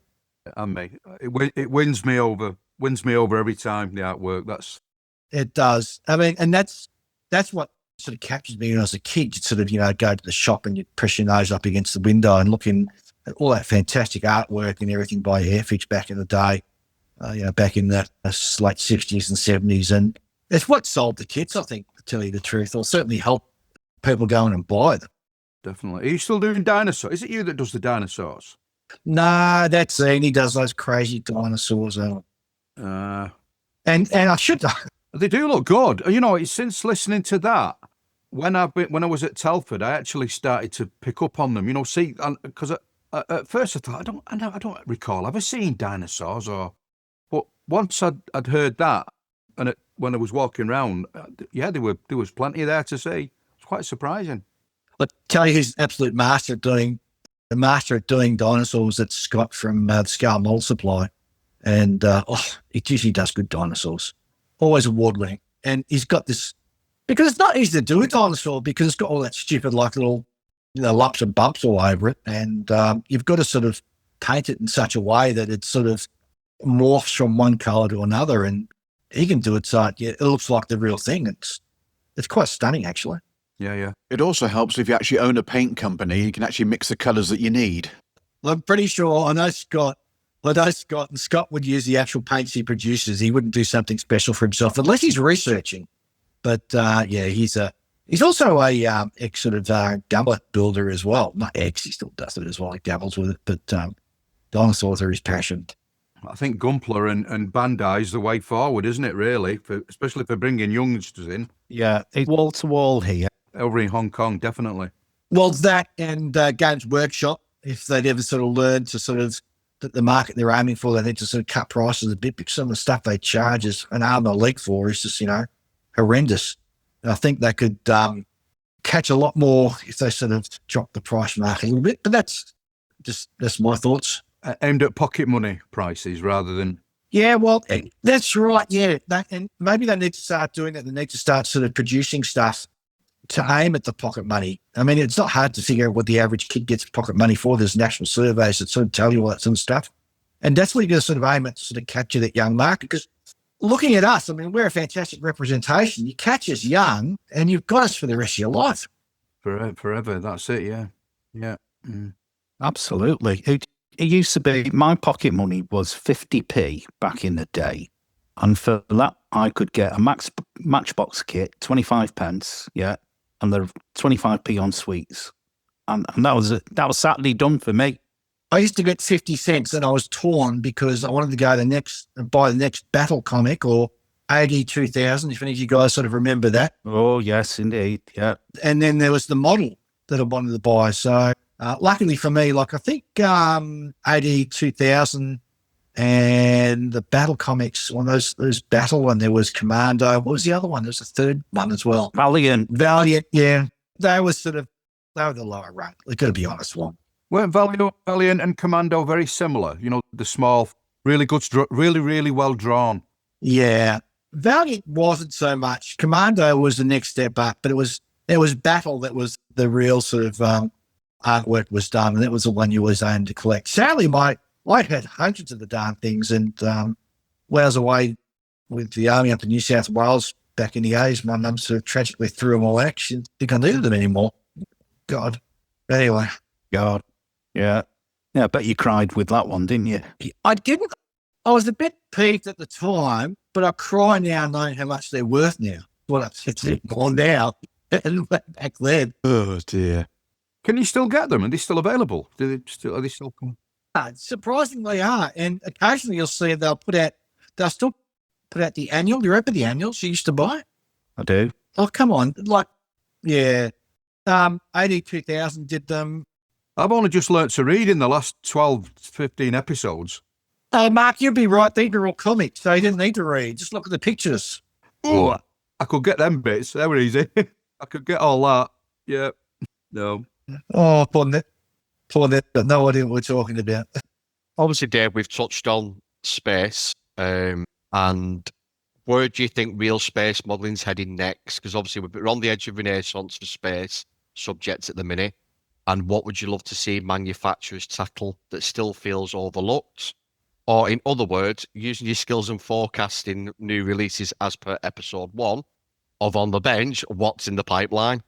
Well, luckily there is a manufacturer in the US, Shadow 3D, and he produces real space rockets and ballistic missiles in 144 scale, 148 scale, and 72nd scale. And so I bought a ton of his products. Airfix and Revell are just releasing the Artemis. I really hope that sells rock scale, mind you, but they're my biggest can't be choosers. I really hope that both of those sell really hard and fast. So it really sort of lights a fire on those companies to look at producing other real space subjects. Looking at their crystal ball, I have to put a bit of pessimism is creeping in. I can't say that it will go as well as it wants to go, because the subject you always want to go well, your own sort of, pet little passion, never does it? No. I mean, just look at the HMS Queen Elizabeth. So that's debacle's being going for 9 years now. And I really hope you can have a long chat to the chaps at Airfix about that, because it's just not right. I mean, come on, they did HMS Trafalgar, which was the nuke submarine. They've done other sort of subjects in the right scale. So HMS Deering. We'll ask that question for you. Please do. Just on that, a couple of years ago at Telford, Airfix had on their table or their stand a 1/350th HMS Queen Elizabeth aircraft carrier, and everybody went nuts. Yes. And then they announced this, somebody's done this for us. Yes, I remember that. So it's for us. And everybody was so deflated that they weren't bringing out a 1/350th Queen Elizabeth class aircraft carrier, that I think they sort of didn't realise how much of an impact it would have had, because it just deflated everybody, because it was the brand new, £6 billion plus aircraft carrier that they had a model of on the stand, and they were like, yeah, we're not doing it. And it was like so deflating. They'll be better doing Prince of Wales. It's a shame the people who built the thing didn't get it out on the market. They'd have made a fortune. Yeah. Well, alongside the fact that one does. Yeah, the 35B. Yeah, 35B was coming out by them. So it would have complemented it straight away. Exactly right. Missed opportunity. It is. And look, I'll get the commercial pressures and all that because it's not cheap doing a new mold and ramping up to, build something new. But by the same token, I still think it'd be a tearaway success. I really do. Everyone's been complaining about the quantity of Spitfires and 109s that Airfix have been bringing out recently. But if they don't get the sales from the stalwarts, they're not going to have the money to develop the more esoteric models. Yeah. So hopefully the sales from the new 109 that they've announced is going to actually go towards funding something a little bit more left field. Yeah, and I could care less if a producer makes or manufactures another 109 or FW190 or a Spitfire or Hurricane. I understand enough to know that that's what funds the esoteric sort of side of things. That's what Kotare did it. Yeah. Well, I think they've learned some hard lessons from the old Wingnut Wings days. So, and that's sort of... Yeah, because there were a few odd choices there, wasn't there? Well, there were, but obviously Kotare's in quite a safe place now because look at the announcement, and they've done it the right way. The announcement for the Halifax. Hurricane. Oh, the Halifax, yeah, 48th, yeah, fantastic. But they're a bit smarter about it. They've said, okay, if you want this, you've got to sign up to it and, put some dollars down. I mean, that's the way to do it, isn't it? I mean, why not talk to FX, their marketing company, and say, hey, if you, do it that way. Big thing going anyway on Facebook and places. You get a lot of companies do I think, is it called startup or something like that? And they have to generate a certain amount of money before they can actually. Yeah, they do. But if you are going to go to, if Airfix, Kotare have done it, they've said, hey, if you're interested in getting on board for the the Halifax, put some dollars down and you'll be registered. And that way they know how many to run. I mean, obviously they're looking for a certain number, which is going to be their break-even number. I don't know what it is. But once they reach that point, then they know they're going to get more sales above and beyond that, aren't they? So the same with Airfix. You can say to Airfix, well, put out a thing we're asking for people to, put £20 down. I think they're doing that now. I don't really. I think Airfix are putting feelers out now to what people want for future. Yeah, but so the problem with that is that people always put down this, what they want, and the manufacturers go, oh, yeah, but, and then they build it and nobody buys it. It might be like a Stuka, okay? It might be a Blackburn Stuka. So people say, oh, yeah, we want a Blackburn Stuka in 124 scarp because nobody's ever done it before. And then the company goes and produces it and only sells about 5 copies. So you've got to be careful of those and, what people want. I think the better way of doing it is asking for some hard cash down to help support and fund the company for the outlay of the costs. And of course, then you get guaranteed a model at a discount price once it comes out for those who put their money down to begin with. Crowdfunding, that's what you want. Yeah. Yeah, crowdfunding. Yeah, that's the term we were looking for, Wongy. Yeah. I'd love to know how much it actually costs to produce a tool these days, because a tool, you're looking at anything from, easy. I think perhaps it's kind of different nowadays because you do the CAD drawings and you send it off to somewhere in Asia for them to do it because it's cheaper for them to do it over there. But it's all CNC, isn't it, and stuff like that, all computer. Well, it is. It is. But even that sort of misses the mark sometimes. You get two choices in the mold. You can do aluminium molds with stainless steel backing that has all the coolant running through so it works. Or you can do a full-on stainless steel mold. So obviously there's a slight cost difference there. But you're right. It's, 50,000, 60,000, 70,000, 100,000, who knows? It's not cheap. And certainly it would be around 6 figures. And then you've got your box art. Then you've got your production of the boxes that comes in. You've got to pay some guy to do decals. Decals aren't cheap to do either. They're very expensive. And then you've got, if anything, the cheapest thing in the whole box that you buy is the plastic. Yeah, absolutely. Luke from Revell, when he was on talking about their 2026 releases, said literally the plastic is the cheapest part. The decal is the most expensive part in the box. But companies can look at, I mean, surely that company is smart enough to say, well, instead of doing printing instructions, let's do a QR code in the box and then it's online. And that way, any mistakes that are made that come about, they can upgrade the instructions online a lot easier than they can do with printed instructions. This, I don't know why I'm telling companies this. Surely they must be thinking about this. I mean, they can't not be, surely. A build video, a step-by-step build video would probably engage. Yeah. Well, that's another way you could, yeah, absolutely. You could do that as well. That's another way of sort of, cutting costs, because surely it wouldn't cost that much to hire a YouTuber to sort of just do a quick build and sort of, this is how it's done type thing. And to be fair, how many of us actually read the instructions anyway? Very good point, Brady. Am I the only one that keeps all the instructions, or do we all do it? No, I keep them. No, I do it as well. I'm forced to keep the instructions here because there's a particular show in my own home state, and if you have to include the instructions to be awarded a point in the judging of it, which is a stupid rule anyway. But anyway, it's that's why I keep them. Telford does the same thing. Oh, do they really? Certain builds have to have the instructions with it. Oh, okay.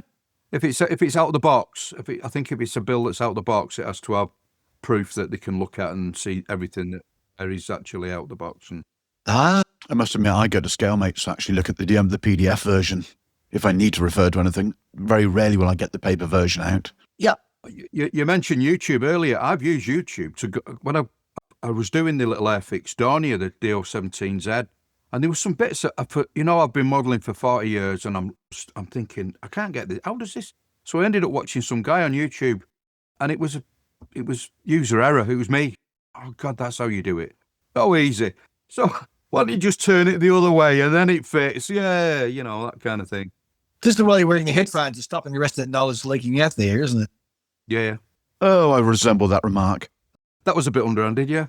Looking at what Dragon are now releasing with their 148th BF109, where the fuselage is a slip mould and is virtually a 7 or 8 major component part in the kit. Decals are literally replacing painting of the model. Yes. Do you think that we're actually looking at scale modelling in the conventional term starting to actually mirror the Gundam way of building? Well, that's a good question and an astute observation, Brownie. Fine Molds did that quite a few years ago with their 72nd scale 109s. They introduced some that had the full wing camo and the little dots that the speckly bits on the fuselage, all decal. There we go. F-Toys do it as well. Airfix Quick Build. There you go there. Oh, yeah. There you go. Yeah, you do build models. Yeah, you do finish one. I was thinking of starting them quick builds because that's the only way I'll finish one. Yeah, good payback, Brown Mark. Look, I think it's in concept and anything to sort of help bring. I mean, I'll go back to something I've seen, in model shops where you got the sales guy there and you get somebody's coming in for the first time and she wants to buy a model for her son for his birthday. And has he built before? No, he likes cars. Well, here's this car here and here's the paint here to go and take away. And okay, no, that's the wrong model for a first timer, So I think it's a break because Dragon haven't really been doing much of late, have they? Really, it's apart from jacking their prices up on old kits. I think it's an interesting move. I think it's good. I'm certainly one who would like to see the engineering of Bandai, who produces all the Gundams, etc., trickled out to the rest of the modelling community. Although, having said that, I mean, by and large, models these days aren't that bad, right? Put my thinking cap on. I mean, I've recently built the Kinetic Harrier, and there are a couple of oopses there, but it's nothing like the old days of, Frog. And when I say the old days, I'm saying even the 90s and the 80s, really. Well, we got fairly poor kits. Hella, oh my God, I've got some kits from Hella that are shockers that I'll never finish or build because they're just pain in the butt. So it's interesting that Dragon have gone this way, and I think it's mainly aimed at a different target audience than perhaps we can see. And because Dragon are sort of in Asia, maybe they've got their eye on a different target audience. And than what we think they've got their eye on. But I'd like to see how it sort of progresses and what comes out of it. If it's better engineered. Saying that new 109's in a different league, isn't it? I mean, have you seen any of the CADs for it? And the No, I haven't. I've seen you CAD through it, but I'll wait and until we see some proper prints of it. Yeah, well, the plastic's out over here, and I've seen Oh, is it really? I've seen some photographs of the builds, and it looks absolutely fantastic. You've got no seam lines on the fuselage, so you're taking away a part of the element of the actual scale modelling that we perceive it as. But I'm looking at it potentially as the stepping stone from the Gundam builders to actually coming into conventional models. And I'm just wondering if they're going that way, because they've also just announced they're now going to do some 3D printed engines for it, which look absolutely ridiculous in quality. And you're just thinking, what stage are they actually taking out of the conventional build compared to what we would actually think about having to sit down to actually plan how we're actually going to produce the whole thing from scratch? Really it's a transition, I think, from the old style to the new style in inverted commas. And I can see more manufacturers going down that route, but at what point does a kit that you can actually put together in 5 minutes that has no seam lines then detract from the conventional hobby? Bowler's got his hand up, so obviously he's got a thought on the subject. The 109 should have a seam line on the fuselage behind the cockpit. Yes.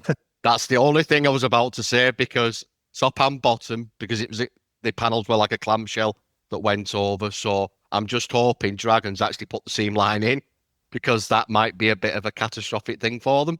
Because the amount of people that have sanded it off, and you're thinking, where's the panel line? Well, no, it's not. It's an actual panel line. But haven't we not seen this before, where you've got Edward, they do their weekend builds, which is a simplified kit with this? Because again, I mean, I look at us sort of sitting here talking, and we're fairly, I'd rate us as hardcore modelers.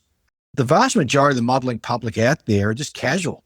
They'll just rock in and buy a kit and sort of, have it there and build it. And they'll never be a member of a club. They'll never go to a model show. They'll probably very rarely, if ever, sort of listen to a podcast, or even if they even know we're here, or even go to a YouTube channel. They just do it for the fun of it. So I think that those quick builds would perhaps appeal to that target audience. And maybe Dragon do have their eye on bringing the Gundam crowd across. Hurrah if they do. That's fantastic. Agreed.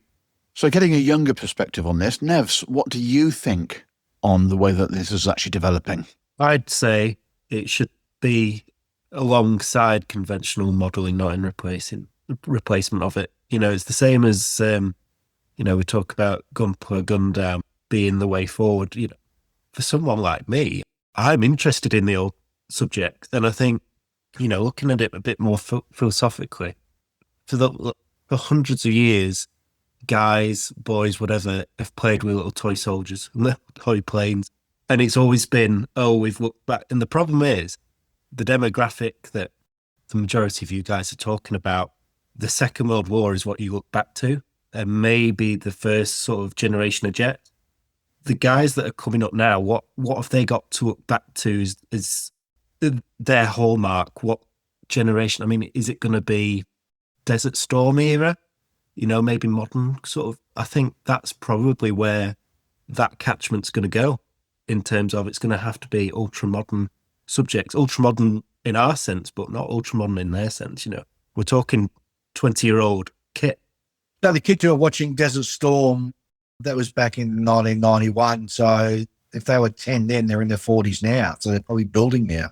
It's in question, Nev, what are the catch points for the current sort of 20-year-olds, 16-year-olds, 14-year-olds, 15-year-olds? I don't know. I would have said it was movie based, Iron Man, things like that, the sci-fi kind of stuff. Yeah, I guess so. Real rockets launching. Yeah. Real stuff. Yeah, why not? Well, you say that the actual renaissance, as we've said all about before, for spaceflight is coming back in with Artemis, and also looking at the potential moon landings that are coming up in the new year. Yes. Or in the next couple of years, rather. We're looking at something that we have, I'll say, taken for granted with the Apollo era and the space shuttle, etc. But something that is going to be how many years is it since we actually lasted on the moon? Approaching 50, 60 years? It's over 50. It's 50. Yeah. Yeah. It's going to actually enliven, and people will be cashing in on it as any way that they can. And I know Luke from Well said, as soon as they actually start the moon landings, they can see a whole raft of real space subjects coming online. But when you've got the likes of SpaceX not releasing licenses to produce models of their subjects because they want to basically get a few dollars from licensing out of it, and the few dollars read quite a few dollars, which is why most people haven't actually produced anything from the SpaceX range yet, are we looking at it in two different ways? I know a couple of manufacturers going around the corner with 3D printing to sort of get around that scapegoat. So, yes. But you're right. That's why it boggles me that that Airfix are required to sort of pay some, what's the name of the company that produces that built the BAE Systems, the Queen Elizabeth BAE Systems, yeah. And it wasn't just BAE Systems; it was a whole host of hundreds of sort of sub manufacturers and everything as well. Jeez, anyway. But you look at other things that I'm thinking about, other things that sort of still capture people's minds. You get Formula One cars are still being produced. To me, are still sort of kicking out the odd Formula One here and there, and that's got a huge following still. Yeah, I don't know. That's going to be interesting. Yeah. I think everybody's protective of their trademarks, aren't they, really? And even down to when you look at models with the RAF roundels, even the RAF roundels are protected trademark. But so here's the thing. If I was a car manufacturer, I'd want every kid building a model of the car that I've got going off the production line because A, it's forming brand loyalty, and B, it's, showing cars that if you can, what these companies don't understand, if you can foster brand loyalty at a young age, you've got that person hooked all the way through for the rest of their lives. I mean, so we used to have GMH Holden, Dual-Mose Holden out here, and now no longer in production or building cars out here anymore. But, there must be something an equivalent over in Europe or the UK. If you pump something out, and as I said, you get them hooked, they're going to stay brand loyal. Look, Apple does a fantastic job of that. I mean, it's not by and large a fantastic sort of piece of equipment. God, no, ask me how I know, because I had some issues with some Apple recently. But it's, they've got that brand loyalty sort of baked in now. And so the question is, if I went to them as a modeling company and said, hey, I want to do a version of your iPhone 21, which is coming out in 6 or 7 years' time, I wonder if they'd charge them royalty fee on that. Oh no, it's interesting, isn't it? Yeah, it's like, why make it difficult? It's free advertising in a way, isn't it? It's why make it harder than it is, that it needs to be? Yeah, I know. I used to work for a plastic manufacturing company, and we used to manufacture products for a dairy. And one of the advertising guys was in the car with him one day, and he goes, how I can tell how one of my advertising campaigns has been successful? I said, no, how? He goes, by seeing all of our cartons tossed on the side of the road as I drive along. That means people are drinking it and, throwing the trash out. And he uses that as a metric to say his advertising campaign's been successful. But it's a similar sort of point, though, isn't it? If you get somebody hooked at an early age and, continue sort of ram it into them, well, not ram it into them, but encourage them to tease them. Yeah. It's I don't know. Maybe I should be in one of these major sort of, blue chip companies getting paid millions of dollars a year to be their marketing guru. I think when you think on, Airfix did a good job of it in the 60s, didn't they, with those lot, Well, 100%. I still look at Airfix with the deepest affection every time. And if I see one of their old catalogues, I get this sort of catch in my throat, and it directly takes me back to being that 9, 10, 11-year, 12-year-old. It's just, I've still got a couple. And when I look through them now, from 1972, 73, 74, when they first started bringing the big 24 scale stuff out. And each image has got a little blue tick next to it, or 2 ticks. And they're the ones I've done. They're the ones I've built. I've done it twice. I must admit, when Airfix brought out the 1/24th back in the 70s, and you're thinking this is going to be the start of something fantastic, then all of a sudden the brakes came on. The last 1/24th scale jet was the Harrier. Well, they've only done that one jet, which was toured. That's 1974 that was first released. And you think, how come we're still getting World War II subjects? And obviously the 109 has just come out, and we've just had a new version of the Spitfire 9 and 8, etc. And a couple of the other manufacturers have jumped on to 24th as well, but they've just stuck with World War II subjects. But you think, hands up those that would actually want a 1/24th BAE Hawk. Not worldwide presence.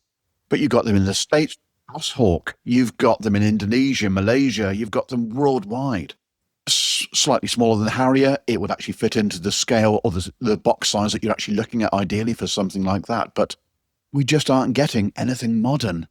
So do you think this 1/24th scale uptick we're seeing now is closely related and aligned to the Armour 1/16th scale explosion we've seen? I think it is. And also I think it's a case of the modelers of our era, I shall say. I was absolutely prolific 1/72nd all the way through. Took a break from the hobby, came back to it post-COVID. I know, of course, working all the way through COVID, and I was actually working around the airfield at Coventry, listening and catching up on episodes I'd found of a podcast called On the Bench. So literally the whole of COVID, I was working, but I was listening to On the Bench all the way through. That's caught up from episode 1 and the latecomer joining sort of episode 9 or 10 or whoever, you know. Anyway, it was a case of my eyes. I had a problem post-COVID, and I found out I had cataracts. Right. And I had a type of cataract that I shouldn't have had until I was in my 80s, before anyone else says I'm nowhere near that. But it's a case of I came back with 48. There's a lot of grey hairs there. Yeah, I know, it's natural highlights. I've not had any plastic surgery. Your hairline's nearly as high as my hairline. Which is at the back. True, but then again, you know, why thatch an empty barn compared to actually moss doesn't grow on a busy street? Oh, really? Londons are the best, eh? Exactly, and you definitely are the oldie. But anyway, moving on. Yeah, I found that 72nd, I couldn't cope, even after having the surgery. As good as it was, 72nd, it just was giving me eye strain, so I went up to 48th. Now with the Revell Meteor and the Kotare Spitz and stuff that they're releasing in 32nd, I'm finding instead of building multiple models, I'm concentrating and spending longer on larger scale models, and I can get more detail in. I see the 24th, as Dave said, as being the aviation equivalent to the 1/16th explosion in Armour. And I'm just hoping that we are going to get to see more and more 24th, but I see it as being an age thing that we can actually see the parts easier, but you can also get the level of detail in that we're actually looking to actually as we're progressing through. Brownie, do you not find that a hindrance sometimes, the fact that you can squeeze so much in there that before you know it, you're kind of burnt out with it? Not so much.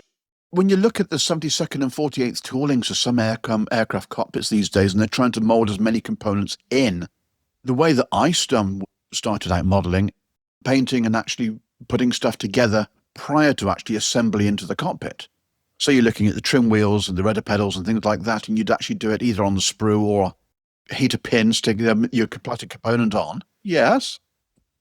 Like say, I'm talking about going back in the day. You could actually do a large proportion of the smaller components you could do on the sprue or on the, you know, on heated pin, paint it, job done, and then assemble it rather than actually trying to everything being assembled these days. And even instructions and some of these YouTubers, when you actually watch their construction technique, is build, and then start to try and mask it and paint it afterwards. And you're thinking, it'd be so much easier if you painted it before you put it on.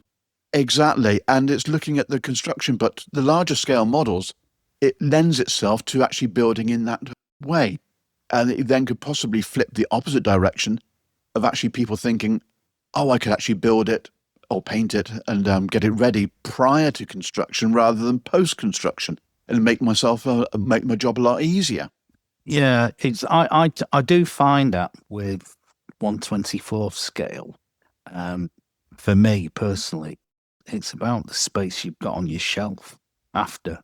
Because 72 scale, you can build a squadron and you can have it all displayed all in one go. The largest I've gone up to is 37 scale, and even that's big. But I've got 24th scale. I've got 2 Airfix Spitfires, yeah, where I don't think I'll ever build them because they're too big. But I'll relent on the 2 Airfix Harriers I've got. I've got a Sea Harrier and the actual GR1 as well.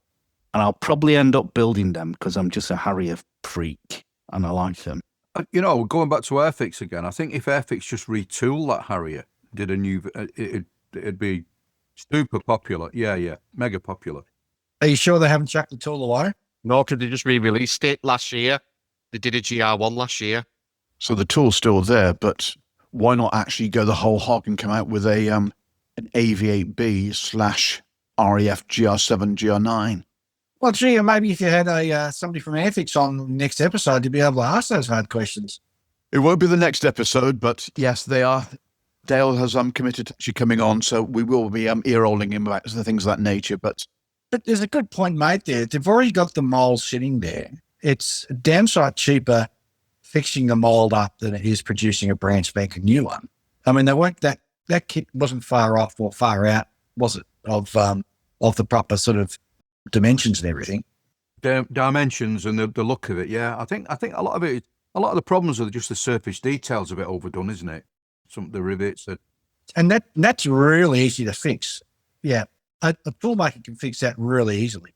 But Luke from Revell, when he was on, he said it's actually cheaper and easier to produce a new tool than it is to modify an existing.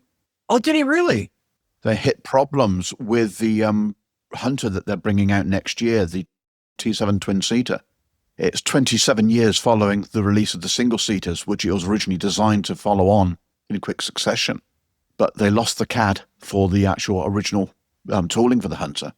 So they've had to try and upscale parts of the Hunter kit and modify it to actually get the T7 parts to fit. And they've just found that it's a lot easier to basically, in some respects, scrap what they already had and start again. Wow, I see that though. That's why I was saying earlier on with the tooling, the cost of the tooling, because there's very little. All it is, it's inputting stuff into a computer. That does it. The CNC, what they can do with billets of aluminium and stainless steel today is it's astounding. You know what they can make. So it's not like the old days where it was literally the skill of a pattern maker to come along and carve all this stuff out. You know. And in a lot of ways, the engraving equipment they used back in the day, they actually followed and traced a wooden former and used the tooling to actually... Yeah, a wooden pack, yeah. You know, it's the way that actual kits are designed and manufactured today compared to what they were back in the 60s and 70s is completely chalk and cheese. I wouldn't be surprised if they didn't do a 3D, because they can 3D print metal now. Isn't that it's doable? Oh, They can, yeah, they can. But I think, the trouble is you have to have all the ejectors built into the tool, and as well as the cooling jackets and everything built into the tool. So these companies, they really hold their cards close to their chest when I'm yet to come across anybody who actually says actual price of producing a mold is. I don't know why. Luke did actually say on one of our episodes about the cost of the tooling, and I don't want to misquote him, but for those interested, listen back to the Revell episode, and he does actually talk about the costs involved in producing the Meteor kit. I'll have to go back and listen to that one again there, because I don't recall it actually saying the price of the actual to produce it.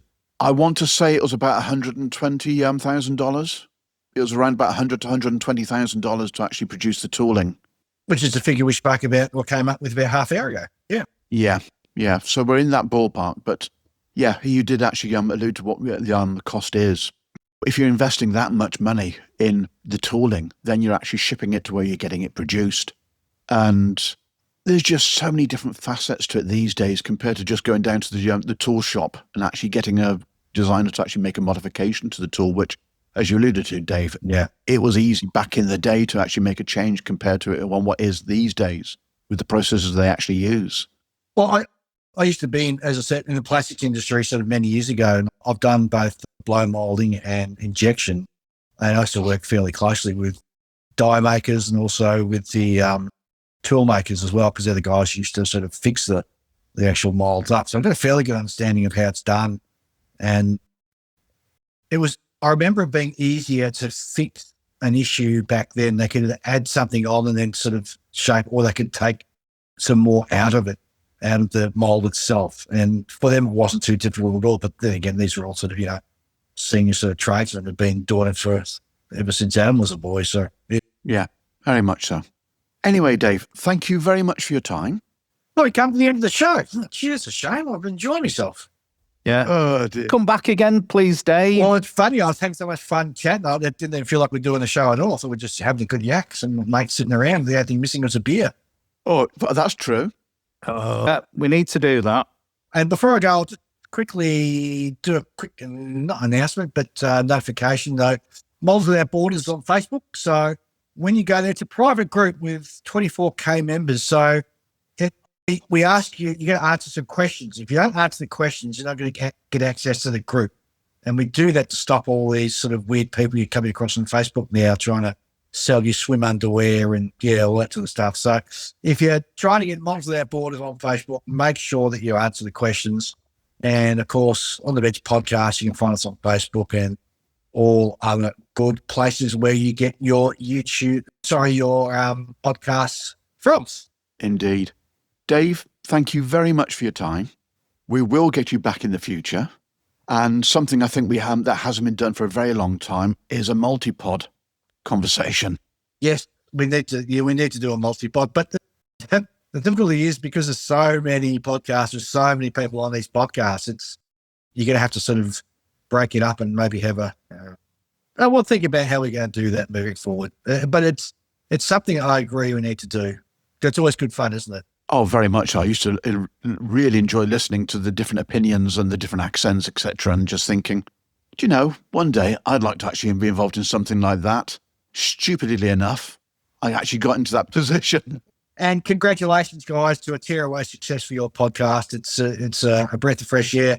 I like the direction you're coming from, the aircraft sort of side of things, and the European perspective too, which is, I think it's an interesting angle you got there, which we don't sort of necessarily see over the other side of the planet. So it's good, and it's good to hearing all the sort of IRA type accents coming through, because there's not enough of that on podcasts at the moment either. Very much so. And I hasten to add, I am not from the north. All right, Chuck, no worries. You can't beat a bit of Manchester, even though that's bedding in Australia, isn't it, Manchester? In Australia, Manchester, doesn't that mean bedding or something, or cotton? Or... Yeah, I mean bedding and towels and all that sort of stuff. I've got a funny story to tell you about Manchester, but it'll be it'll have to be another time and perhaps off mic. But anyways, oh, is it an after dark version? Oh, it's not an after dark version. I think I better leave off the airways rather on. Yeah, anyhow. Nothing wrong with Manchester, mate. Just be careful. Have they got a football club or something there in Manchester? Have they? Yeah, we've got two. Two. Two. Yeah. You're good enough for two, you reckon? It's funny how you can go off people, isn't it? Yeah, absolutely, yeah. Well, Dave, as someone who doesn't follow football, I just keep watching the news these days, and apparently one of the teams has changed its name to Manchester United 0, because that's what they normally say. Oh, really? Ah.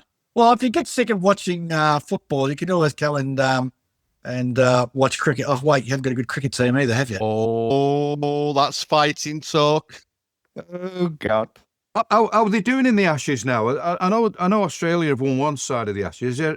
How many more games? Have there any more games gone up? Have they done any more yet? The other thing, I know the next big one that I'm aware of is Boxing Day, which is a big one in Melbourne. Yeah, it's a sad affair, isn't it? Used to be the empire in which the sun never sets, and now look at it. True. Now there's an idea for a multi-podcast, the colonial version. Ah, Get the Canadians. Yes, the Commonwealth.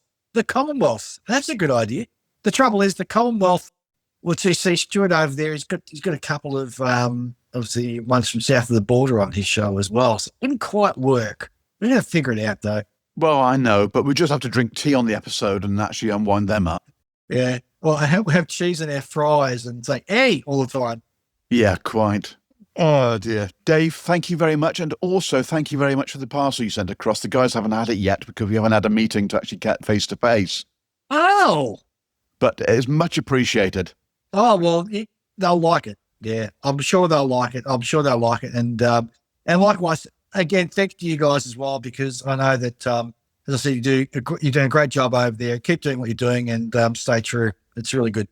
Thank you very much, Dave. Speak to you again in the future. Lovely to talk to you, Dave.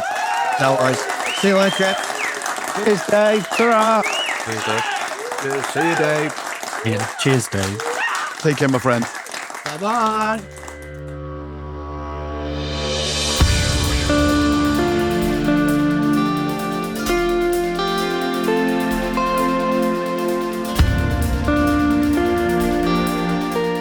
Are you looking for top quality paints for your next project? Then look no further than the Scale Modeler Supply.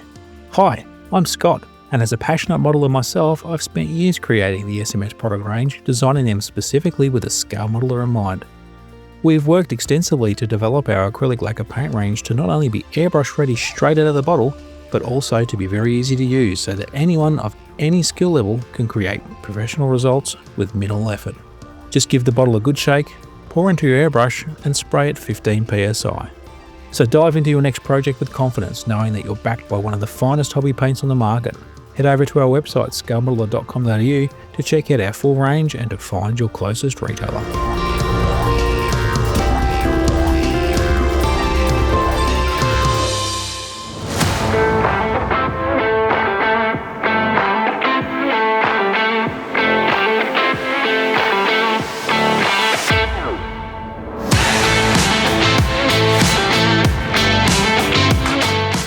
Right then, Benchmates, that's the end of episode 18. Thank you very much to John for joining us for this episode. But from Boulders, bye all. From Mark, Happy New Year, everyone. Goodbye. James, Ta-ra, everyone.